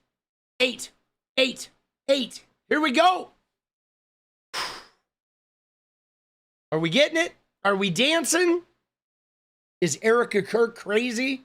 Dude, she is nuts, boss. She is nuts. Dude, Bamf. Let's go, dude. You're a Bamf, elf. 7 away, baby. 7 away. 7. And then there were 7. 7. You did that once, too? What? Oh, pulled your IV out to go smoke. Let's go. 7. Oh, shit, dude. Dude, 2 minutes. 2 minutes, guys. Dude, is it going to be our first night? Dance or no dance? Down to the wire? Oh, Lord have mercy. Yeah, I know, to get a bill to pay, I know, Ozzy. Our fucking medical system sucks. $150, dude. Oh, shit, dude. Down to the wire. 145. 7 away. 7 away. Yeah, dude, it's crazy. Let's go. Dude. There. Oh, shit. Delirium tremens are insane. Oh, let's go, Laura. I never had DTs. Though, I don't know. I mean, I've heard they're crazy. But when I gave up alcohol, I did not have DTs. Right? I was more of a cocaine addict. Like, right? That was more my, the alcohol just kept me awake or took the edge off the cocaine. Eventually, dude, 1 minute, guys. 4 away, baby. But yes, the people die. Like people who are hardcore alcoholics, they die trying to get off alcohol. Like they literally have hallucinations. And like, I mean, it's crazy. Dude, Jason's, let's go. Appreciate you, dude. Elf says I need to dance. We're 2 away, guys. We got shrimps on the bobby. 40 seconds. 2 away. Oh, shit, dude. 2 in 40. Let's go 2 in 30. The last 30 seconds. Here we go, baby. 2 away. 2 away. 2 away from the dance. Are we getting it? Are we getting it? Are we there? Dude, 20 seconds. 2, the final 20, 19, 18, 2 shrimps on the bobby is all we need. 15, 14, oh, fuck, dude, 12, 11, 10, and there it is. Oh, at the wire, dude. Shrimps on the bobbies. Let's go. Dude, Steph Sells comes in hot. Let's go. Dude, what are you doing? It said 19. Give me a fucking break, dude. It didn't even register, dude. Dude, YouTube is toying with it. Erika nuttier than squirrel droppings. Yes, May Money. Erika is a nut. Dude, we got that shit. Dude, Laura, love you all. Let's go. Love you too, boss. Dude, that was like 22, bro. We needed 2 and we got fucking 4. Dude, YouTube is suspect. Dude, their shit doesn't work. We made it. But anyway, so I wanted to say something about the people were talking about DTs. Laura said had DTs twice. That's insane, Laura. Are you sober now? Did you kick that shit, Laura? Which is amazing. But can I tell you, dude, let's go, Elf. Let's see what happens. Let's go. Can I tell you? So I had an experience, and this is the power of alcohol, okay? I dated for a while when I moved to Portland, sober 10 years, let's go. I just celebrated 19 years. So I had a girlfriend in Portland for a short while. She lived in Olympia, but she stayed at my house mostly until her ex-boyfriend used his truck as a projectile, and he totaled her car by repeatedly backing into her truck, and he put her car on the front yard of my house. And then my roommates kicked me out because they were like, whoa, it's getting a little Jerry Springer. So they kicked me out of the house. And then I broke up with her because I was like, dude, that was crazy. And then I moved into this musician house on Hawthorne. And then I got a job later at a bar that her ex-boyfriend was a regular at. And he was like, no, just so you know, that was nothing against you. I have anger management issues, and I had to go to anger management for a couple of years, but I'm better now. So, dude, it was like weird. But anyway, that girl, she was from Olympia. And let me just tell you, dude, she was amazing. She was like a really incredible human being and beautiful inside and out. But she was like getting over a heroin addiction. Okay? Elf, I don't think twice about alcohol, but tobacco is different. Let's go! Yes, dude, the tobacco, dude, I had to give that up too. But anyway, the way she got off heroin, guys, was alcohol. Okay? So she got off heroin by drinking like nonstop, like 24/7. So what used to happen though, guys, is she had the tremors because she drank so much to get off the heroin that every morning we would wake up and we would go to a bar. While I was dating her, we would go to a bar. I would order her 3 glasses of wine and she would take them to the bathroom and have to drink those 3 glasses of wine to stop shaking. And she did that every morning of our relationship. Like, so, I mean, we were in a bar. We would wake up and go to the bar. Dude, I mean, like, I was in a spot too, but she got off heroin, but she had this whole other thing that, like, I don't know what happened to her, like if she ever kicked that or whatever. Cause I mean, after the guy crashing her car and all that, then I was driving to Olympia to see her, and it was like, dude, it was like a 2-hour drive. I just couldn't do that. So I had to opt out. I hope she got out of that cycle though, because I got out. Now I'm sober. Why would she take them to the bathroom to drink them? Because she didn't want to shake in public. Okay. And so she would have to drink all 3 before the shakes would subside. And so, like, I didn't care about it. Like, I wasn't worried about it, but she didn't want to be sitting in a room having everyone watch her shake, right? So she would go to the bathroom and chug them, and then the shakes would be over. But I mean, it got her off heroin, you know, but she was like also still struggling. And I was obviously a disaster because I was like, you know, I was not far from that. I didn't have the alcohol shakes, but I was a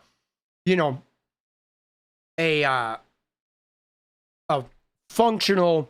I don't think I had started the cocaine in Portland at that time. I think that was right before I started the cocaine, because I moved from LA to get away from cocaine, and I came to Portland, and then I was just drinking and taking mushrooms and smoking weed, and everything was great for like the first 6 months of being here. And then I got that house on Hawthorne, and I got a job at the Irish bar on Hawthorne, Biddy McGraw's, and everything was great until one of the musicians introduced me to a cocaine dealer who delivered. And then within record time, bro, I was a fucking mess, right? I was like, I mean, it got me sober, so, you know, it wasn't all bad, but it was, you know, I moved here to get away from cocaine, and the cocaine found me here in a profound way. that then derailed every aspect of my life. And then I quit for 5 years myself and toured the country. And then my son was born and I relapsed. And then pretty soon his mom was like, I was living in a house above a barbecue restaurant that the power had been turned off and we were doing drugs by candlelight. And Bryce's mom would stroll him to the house every day and knock on the door to make sure I was still alive. And that's what I was doing when I got sober. And then the way I got sober was one of my friends died. Okay, a guy I worked with, this guy named Jonah. He too had been struggling with drugs and alcohol, and he got sober at a time when I was really fucked up. He was sober and I was high, which had never been like that. It was always me sober touring the country and he was high, but he got sober because of me. And then I had fallen off the wagon, and then he was getting his cosmetology license. And he was driving home one night and he fell asleep at the wheel. He had finally gotten his life together, guys. And he fell asleep at the wheel and he died. And he was like a very popular guy. Like I can't even tell you the number of people that loved this guy.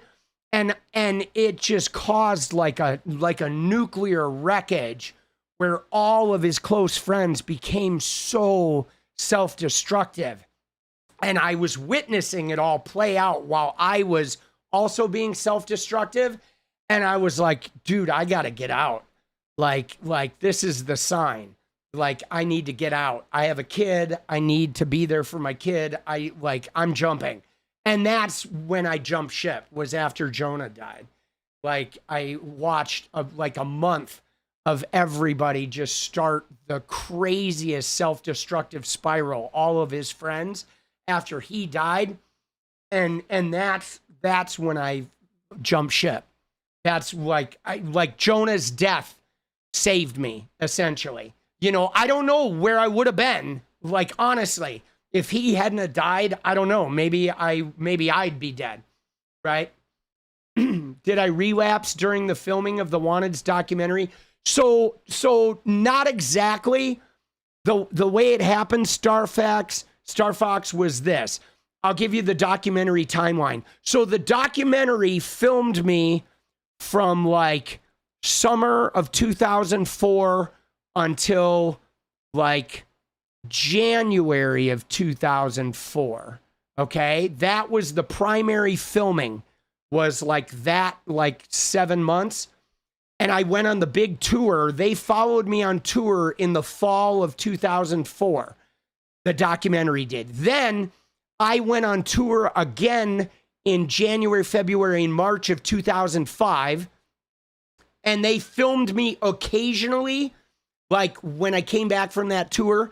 And then my son was born in 2005. And then I went on a monster tour, 89 shows in 90 days or 91 days, something like that. In 2005, after my son was born, which was August, September, October, November, I was on tour. And then I came home and my kid, like, it was hard. Like, I was really missing my son on that tour and I started falling apart. And then I came back and me and his mother broke up. And so the documentary was not following me on the road, but they were filming me when I would come back. And then we broke up. And then I fell off the wagon in like December of 2005. And it was weird, okay? Because like I said, I worked at that bar, okay? I worked at that bar with Jonah and with all those people. And I'd been working at that bar for the whole time that I was like not drinking or doing drugs, but I hadn't gone to AA.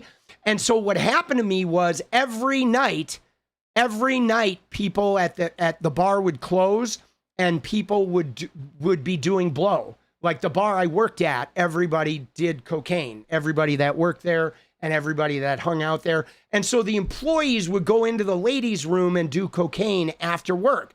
And they always kept it away from me because they knew to keep it away from me. They just didn't expose me to it because, you know, I had quit, right? But what happened was I knew they were in the bathroom doing cocaine, and I literally just grabbed a straw and went from the bar to the ladies' room, walked right in, and just snorted some. Everybody in there was like, what the fuck is going on? To be honest, I didn't even think about it. I literally just did it. It was so weird. And they were like, what the fuck just happened? And I was like, oh, don't worry about it. And then like 2 days later, I was a fucking mess, bro. It was like all the brakes were off. It was weird. That was before AA, right? I quit for 5.5 years with no AA, but I like had quit drinking and doing drugs, but I was smoking. I was drinking tons of caffeine. I was gambling. I was having a lot of sex, like all over the country and shit. So I had a lot of active addictions that were going. I just hadn't been drinking or doing cocaine, right? Or any drugs, you know, any illegal drugs, right? But then, you know, I went very quickly off the rails, and then Jonah died, you know, like so Jonah died in 2007, right? So that was the December of 2005. By you know, February of 2006, I was completely out of control. And then I quit again on my own in 2006. I moved in with a girl, and then I quit again on my own for like about a year or half a year, something like that.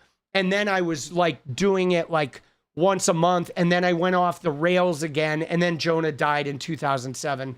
And then in June 6th of 2007, I got sober.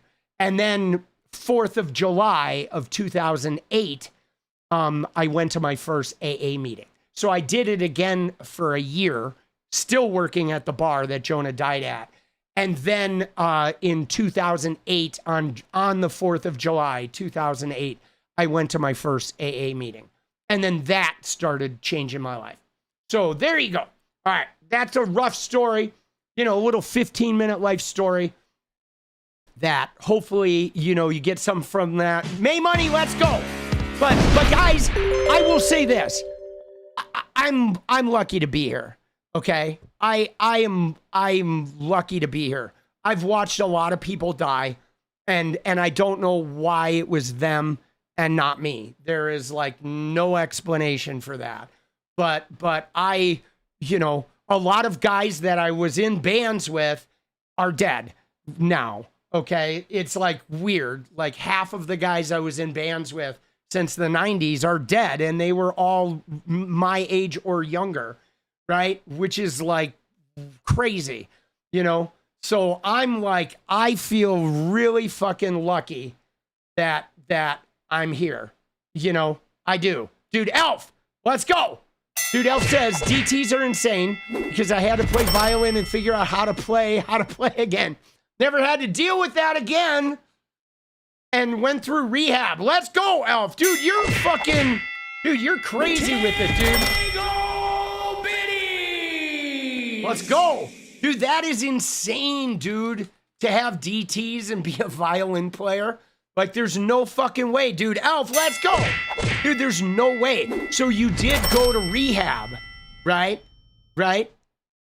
You went to rehab. That's how you fucking kicked it. Dude, yeah, you're a BAMF, dude. Dude, I don't know why. Something's in my teeth. Oh, I got it. Dude, there was like a piece of fucking peanut in my teeth, dude. I was fucking around with that. Dude, Elf is a BAMF. So is Laura. 10 years sober. I swear to you guys, if you had the DTs and you came back from that level of alcoholism, like, you need to like buy yourself something special and celebrate it. Because I never had that shit. Okay, I did not have a lot of physical withdrawal because, I mean, I drank a lot, but I never drank enough to like get the shakes or have DTs. I never had the swollen hands. I did a ton of cocaine, but I did not really have a physical withdrawal like when I quit cocaine or when I was in my 20s and I did shoot speed for a couple of years in my early 20s. I like was injecting methamphetamine for several years. And that was like gnarly. But when I quit that shit, I just slept for like days. You know what I'm saying? And so, but I got that out of my way, I got that out of the way fucking early. You know, the gnarly like needle usage. And then I gave that up. Dance? Yeah, no, we're dancing. We got the dance. We're definitely dancing, guys. Dude, what a crazy little journey. All right, I mean, I hope that life story didn't like bore the shit out of you guys. But I will say this. You ready? Here's what I will say.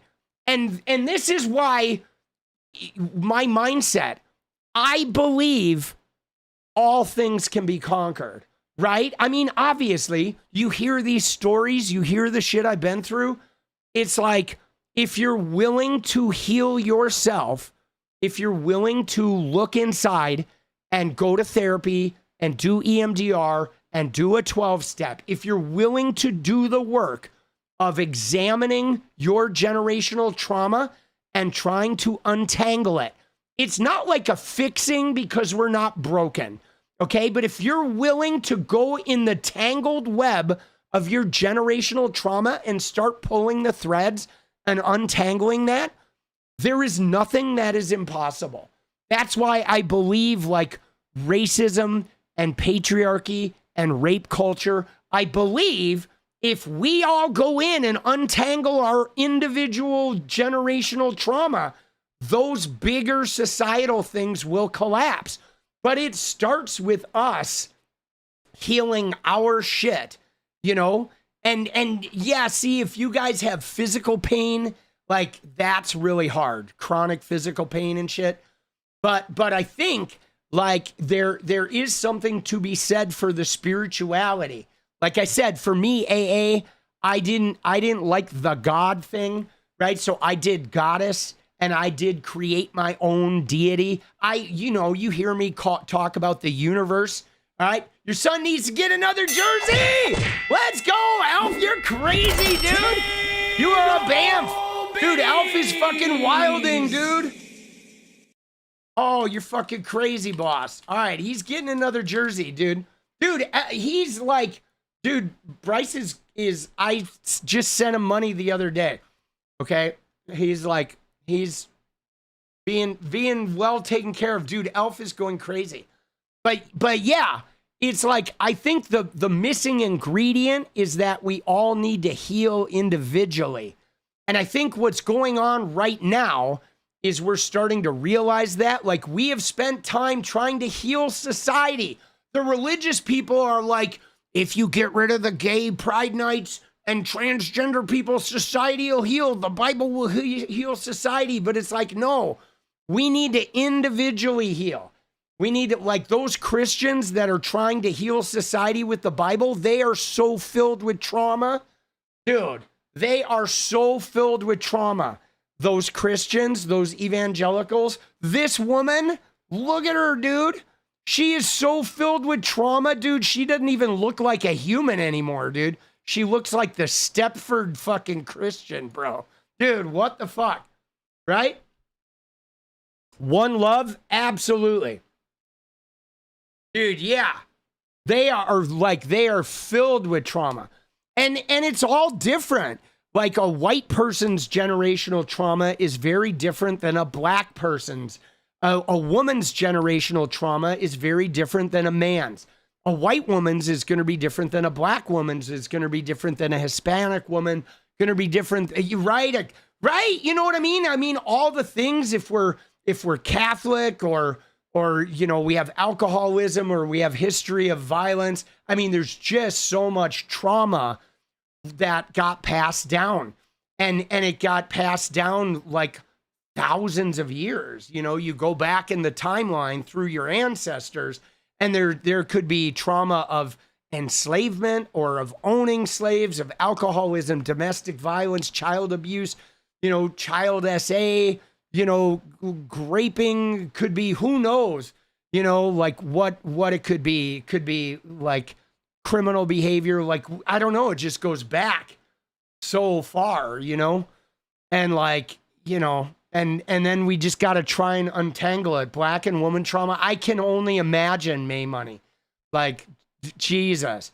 Like, you know, I don't know if you were around on Juneteenth, May Money, but I was talking about Fannie Lou Hamer, right? Who I had not learned about until this year.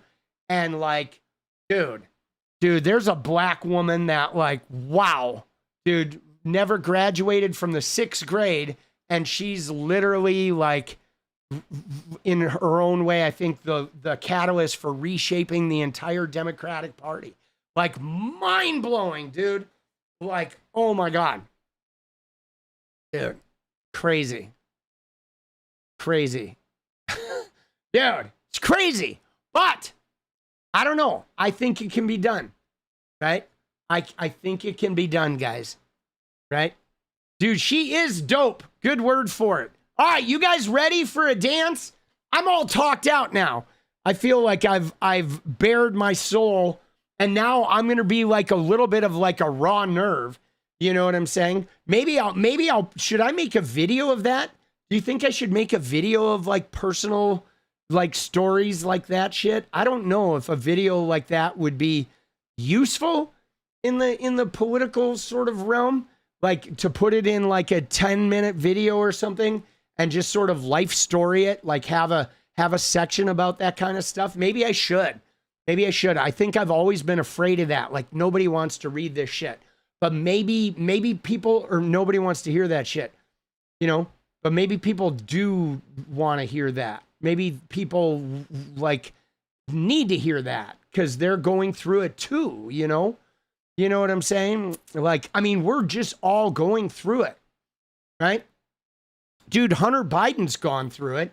You know, he's definitely gone through it. He went through it from being wealthy and having like powerful connections. So he went through a different version of it for sure. In some ways, people in Hunter Biden's situation, it's even harder for them to get sober because they have so much money behind them. That can complicate getting sober and shit. It will become attack fodder. Yeah, but I don't care about attack fodder. Like, attack fodder's not bad because when people attack you is when you grow exponentially, right? You know what I mean? I mean, like, people attacking me is only going to help my channel's growth, right? Like, by all means, attack away. Right? Dude, bring it. Dude, that I relish. I want people to attack me, you know? You know what I'm saying? Bring it. Let's go. Oh, shit.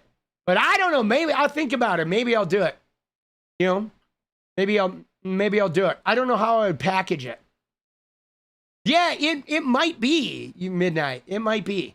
I know that for me, guys, you know, for me, when I was getting sober, I used to read books and magazine articles about my favorite rockers who were getting sober. And that shit fucking helped me.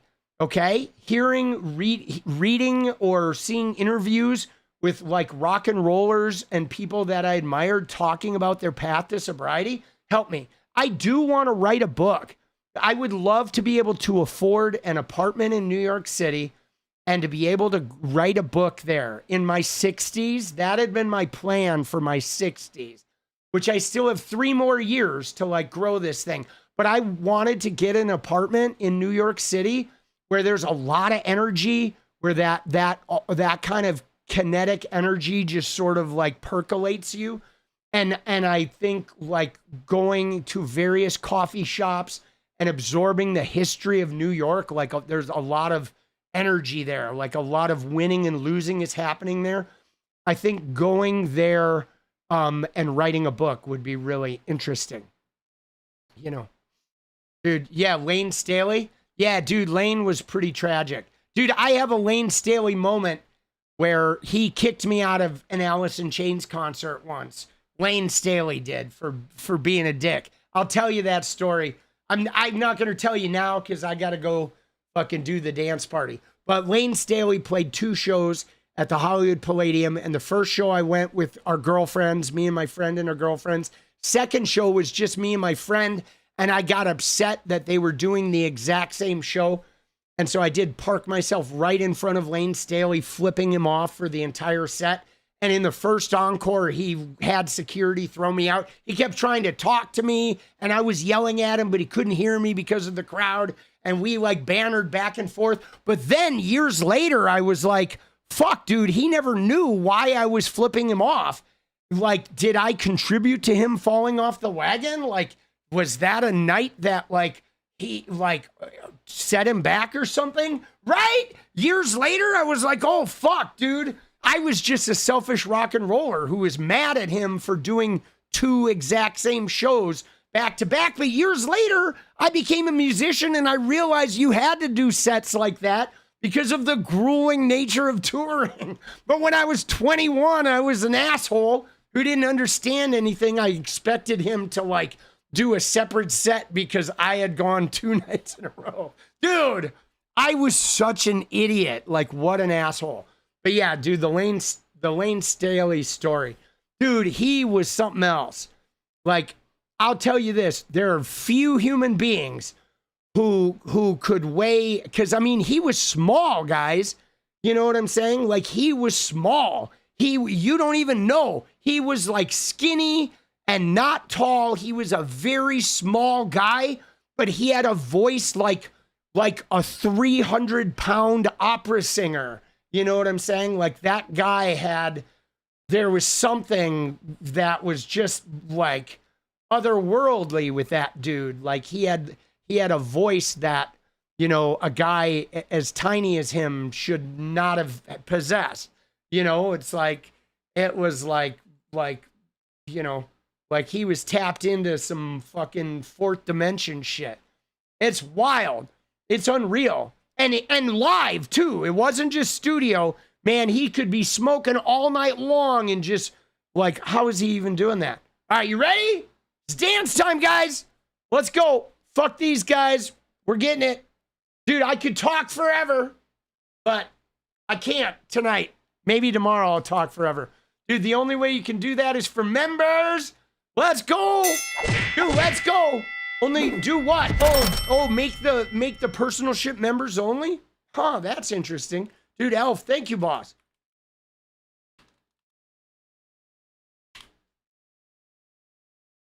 Let's go. All right, here we go.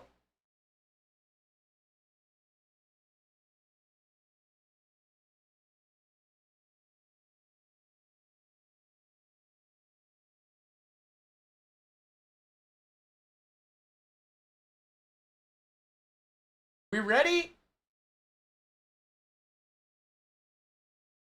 Dude, you guys are too good, boss. Great stream, thank you. Yeah, no, that was a good one. I feel like we covered politics and international affairs and personal shit, and it didn't take us 5 hours, right? And I only had to mute one person, right? Let's go! Oh, they were a buzzkill, though. Oh, shit. Let's go. No, I haven't seen Ella in ages. I don't know what happened to her. I hope she's doing all right. I have not seen Ella in forever. It's been like a month, right? Maybe even more.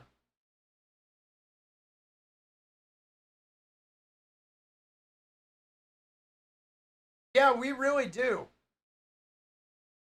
I mean, that's what's really hard about this shit. Oh, she's on an earlier evening stream.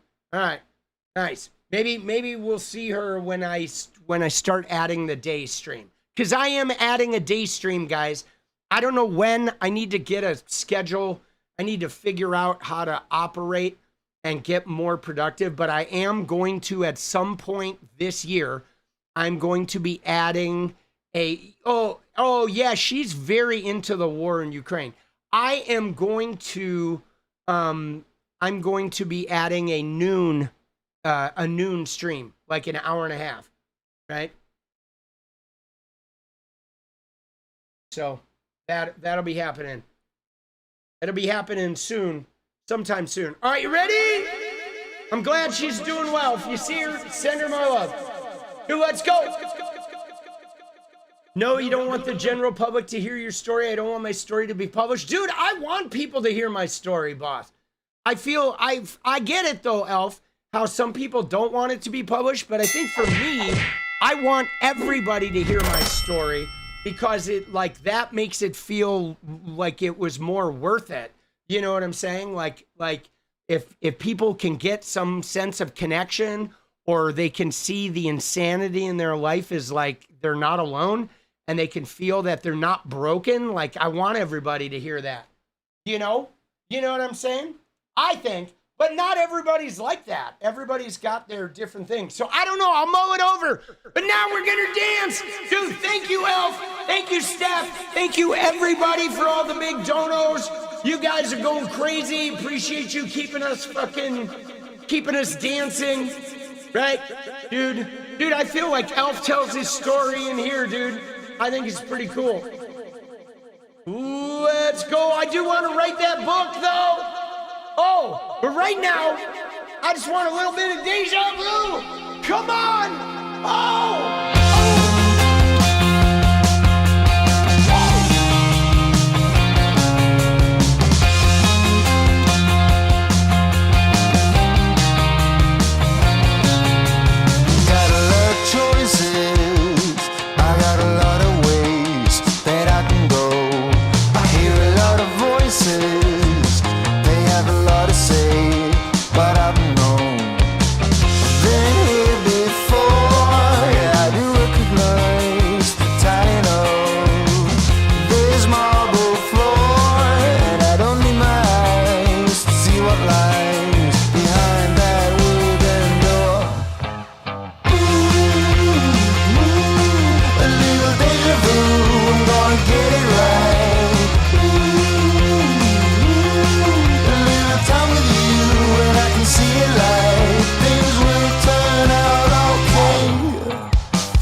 Tomorrow's gonna be blonde hair.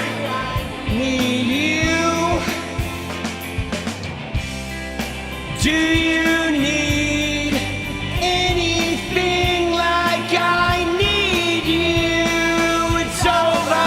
Oh, do you need anything like I need you? see you tomorrow. Take care of your head. Take care of your loved ones, your friends and neighbors. Try not to lose hope. Sometimes you might. I mean, sometimes we lose hope. Sometimes you gotta lose hope to find it again. But I'm gonna go make some videos. I have some fried chicken actually that I'm gonna go lay into. I will see you guys tomorrow. Thank you again. Thank you, Elf. Stephanie for quarterbacking tonight.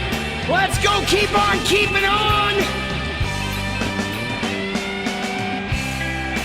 Do you need anything like I need you? It's over. Oh, do you need anything like I need you?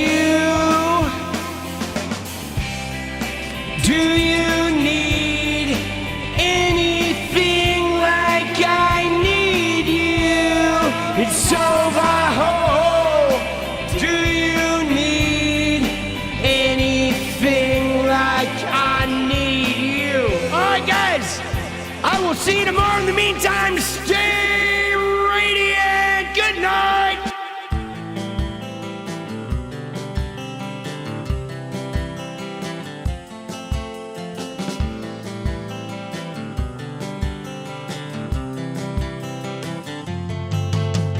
Hey, I just want to change the world.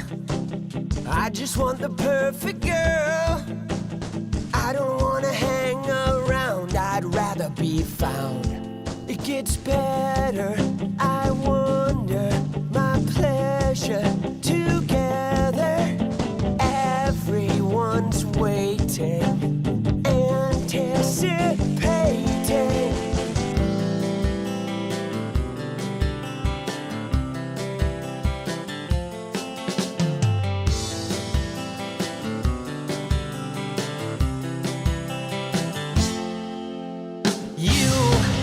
I will never be alone again.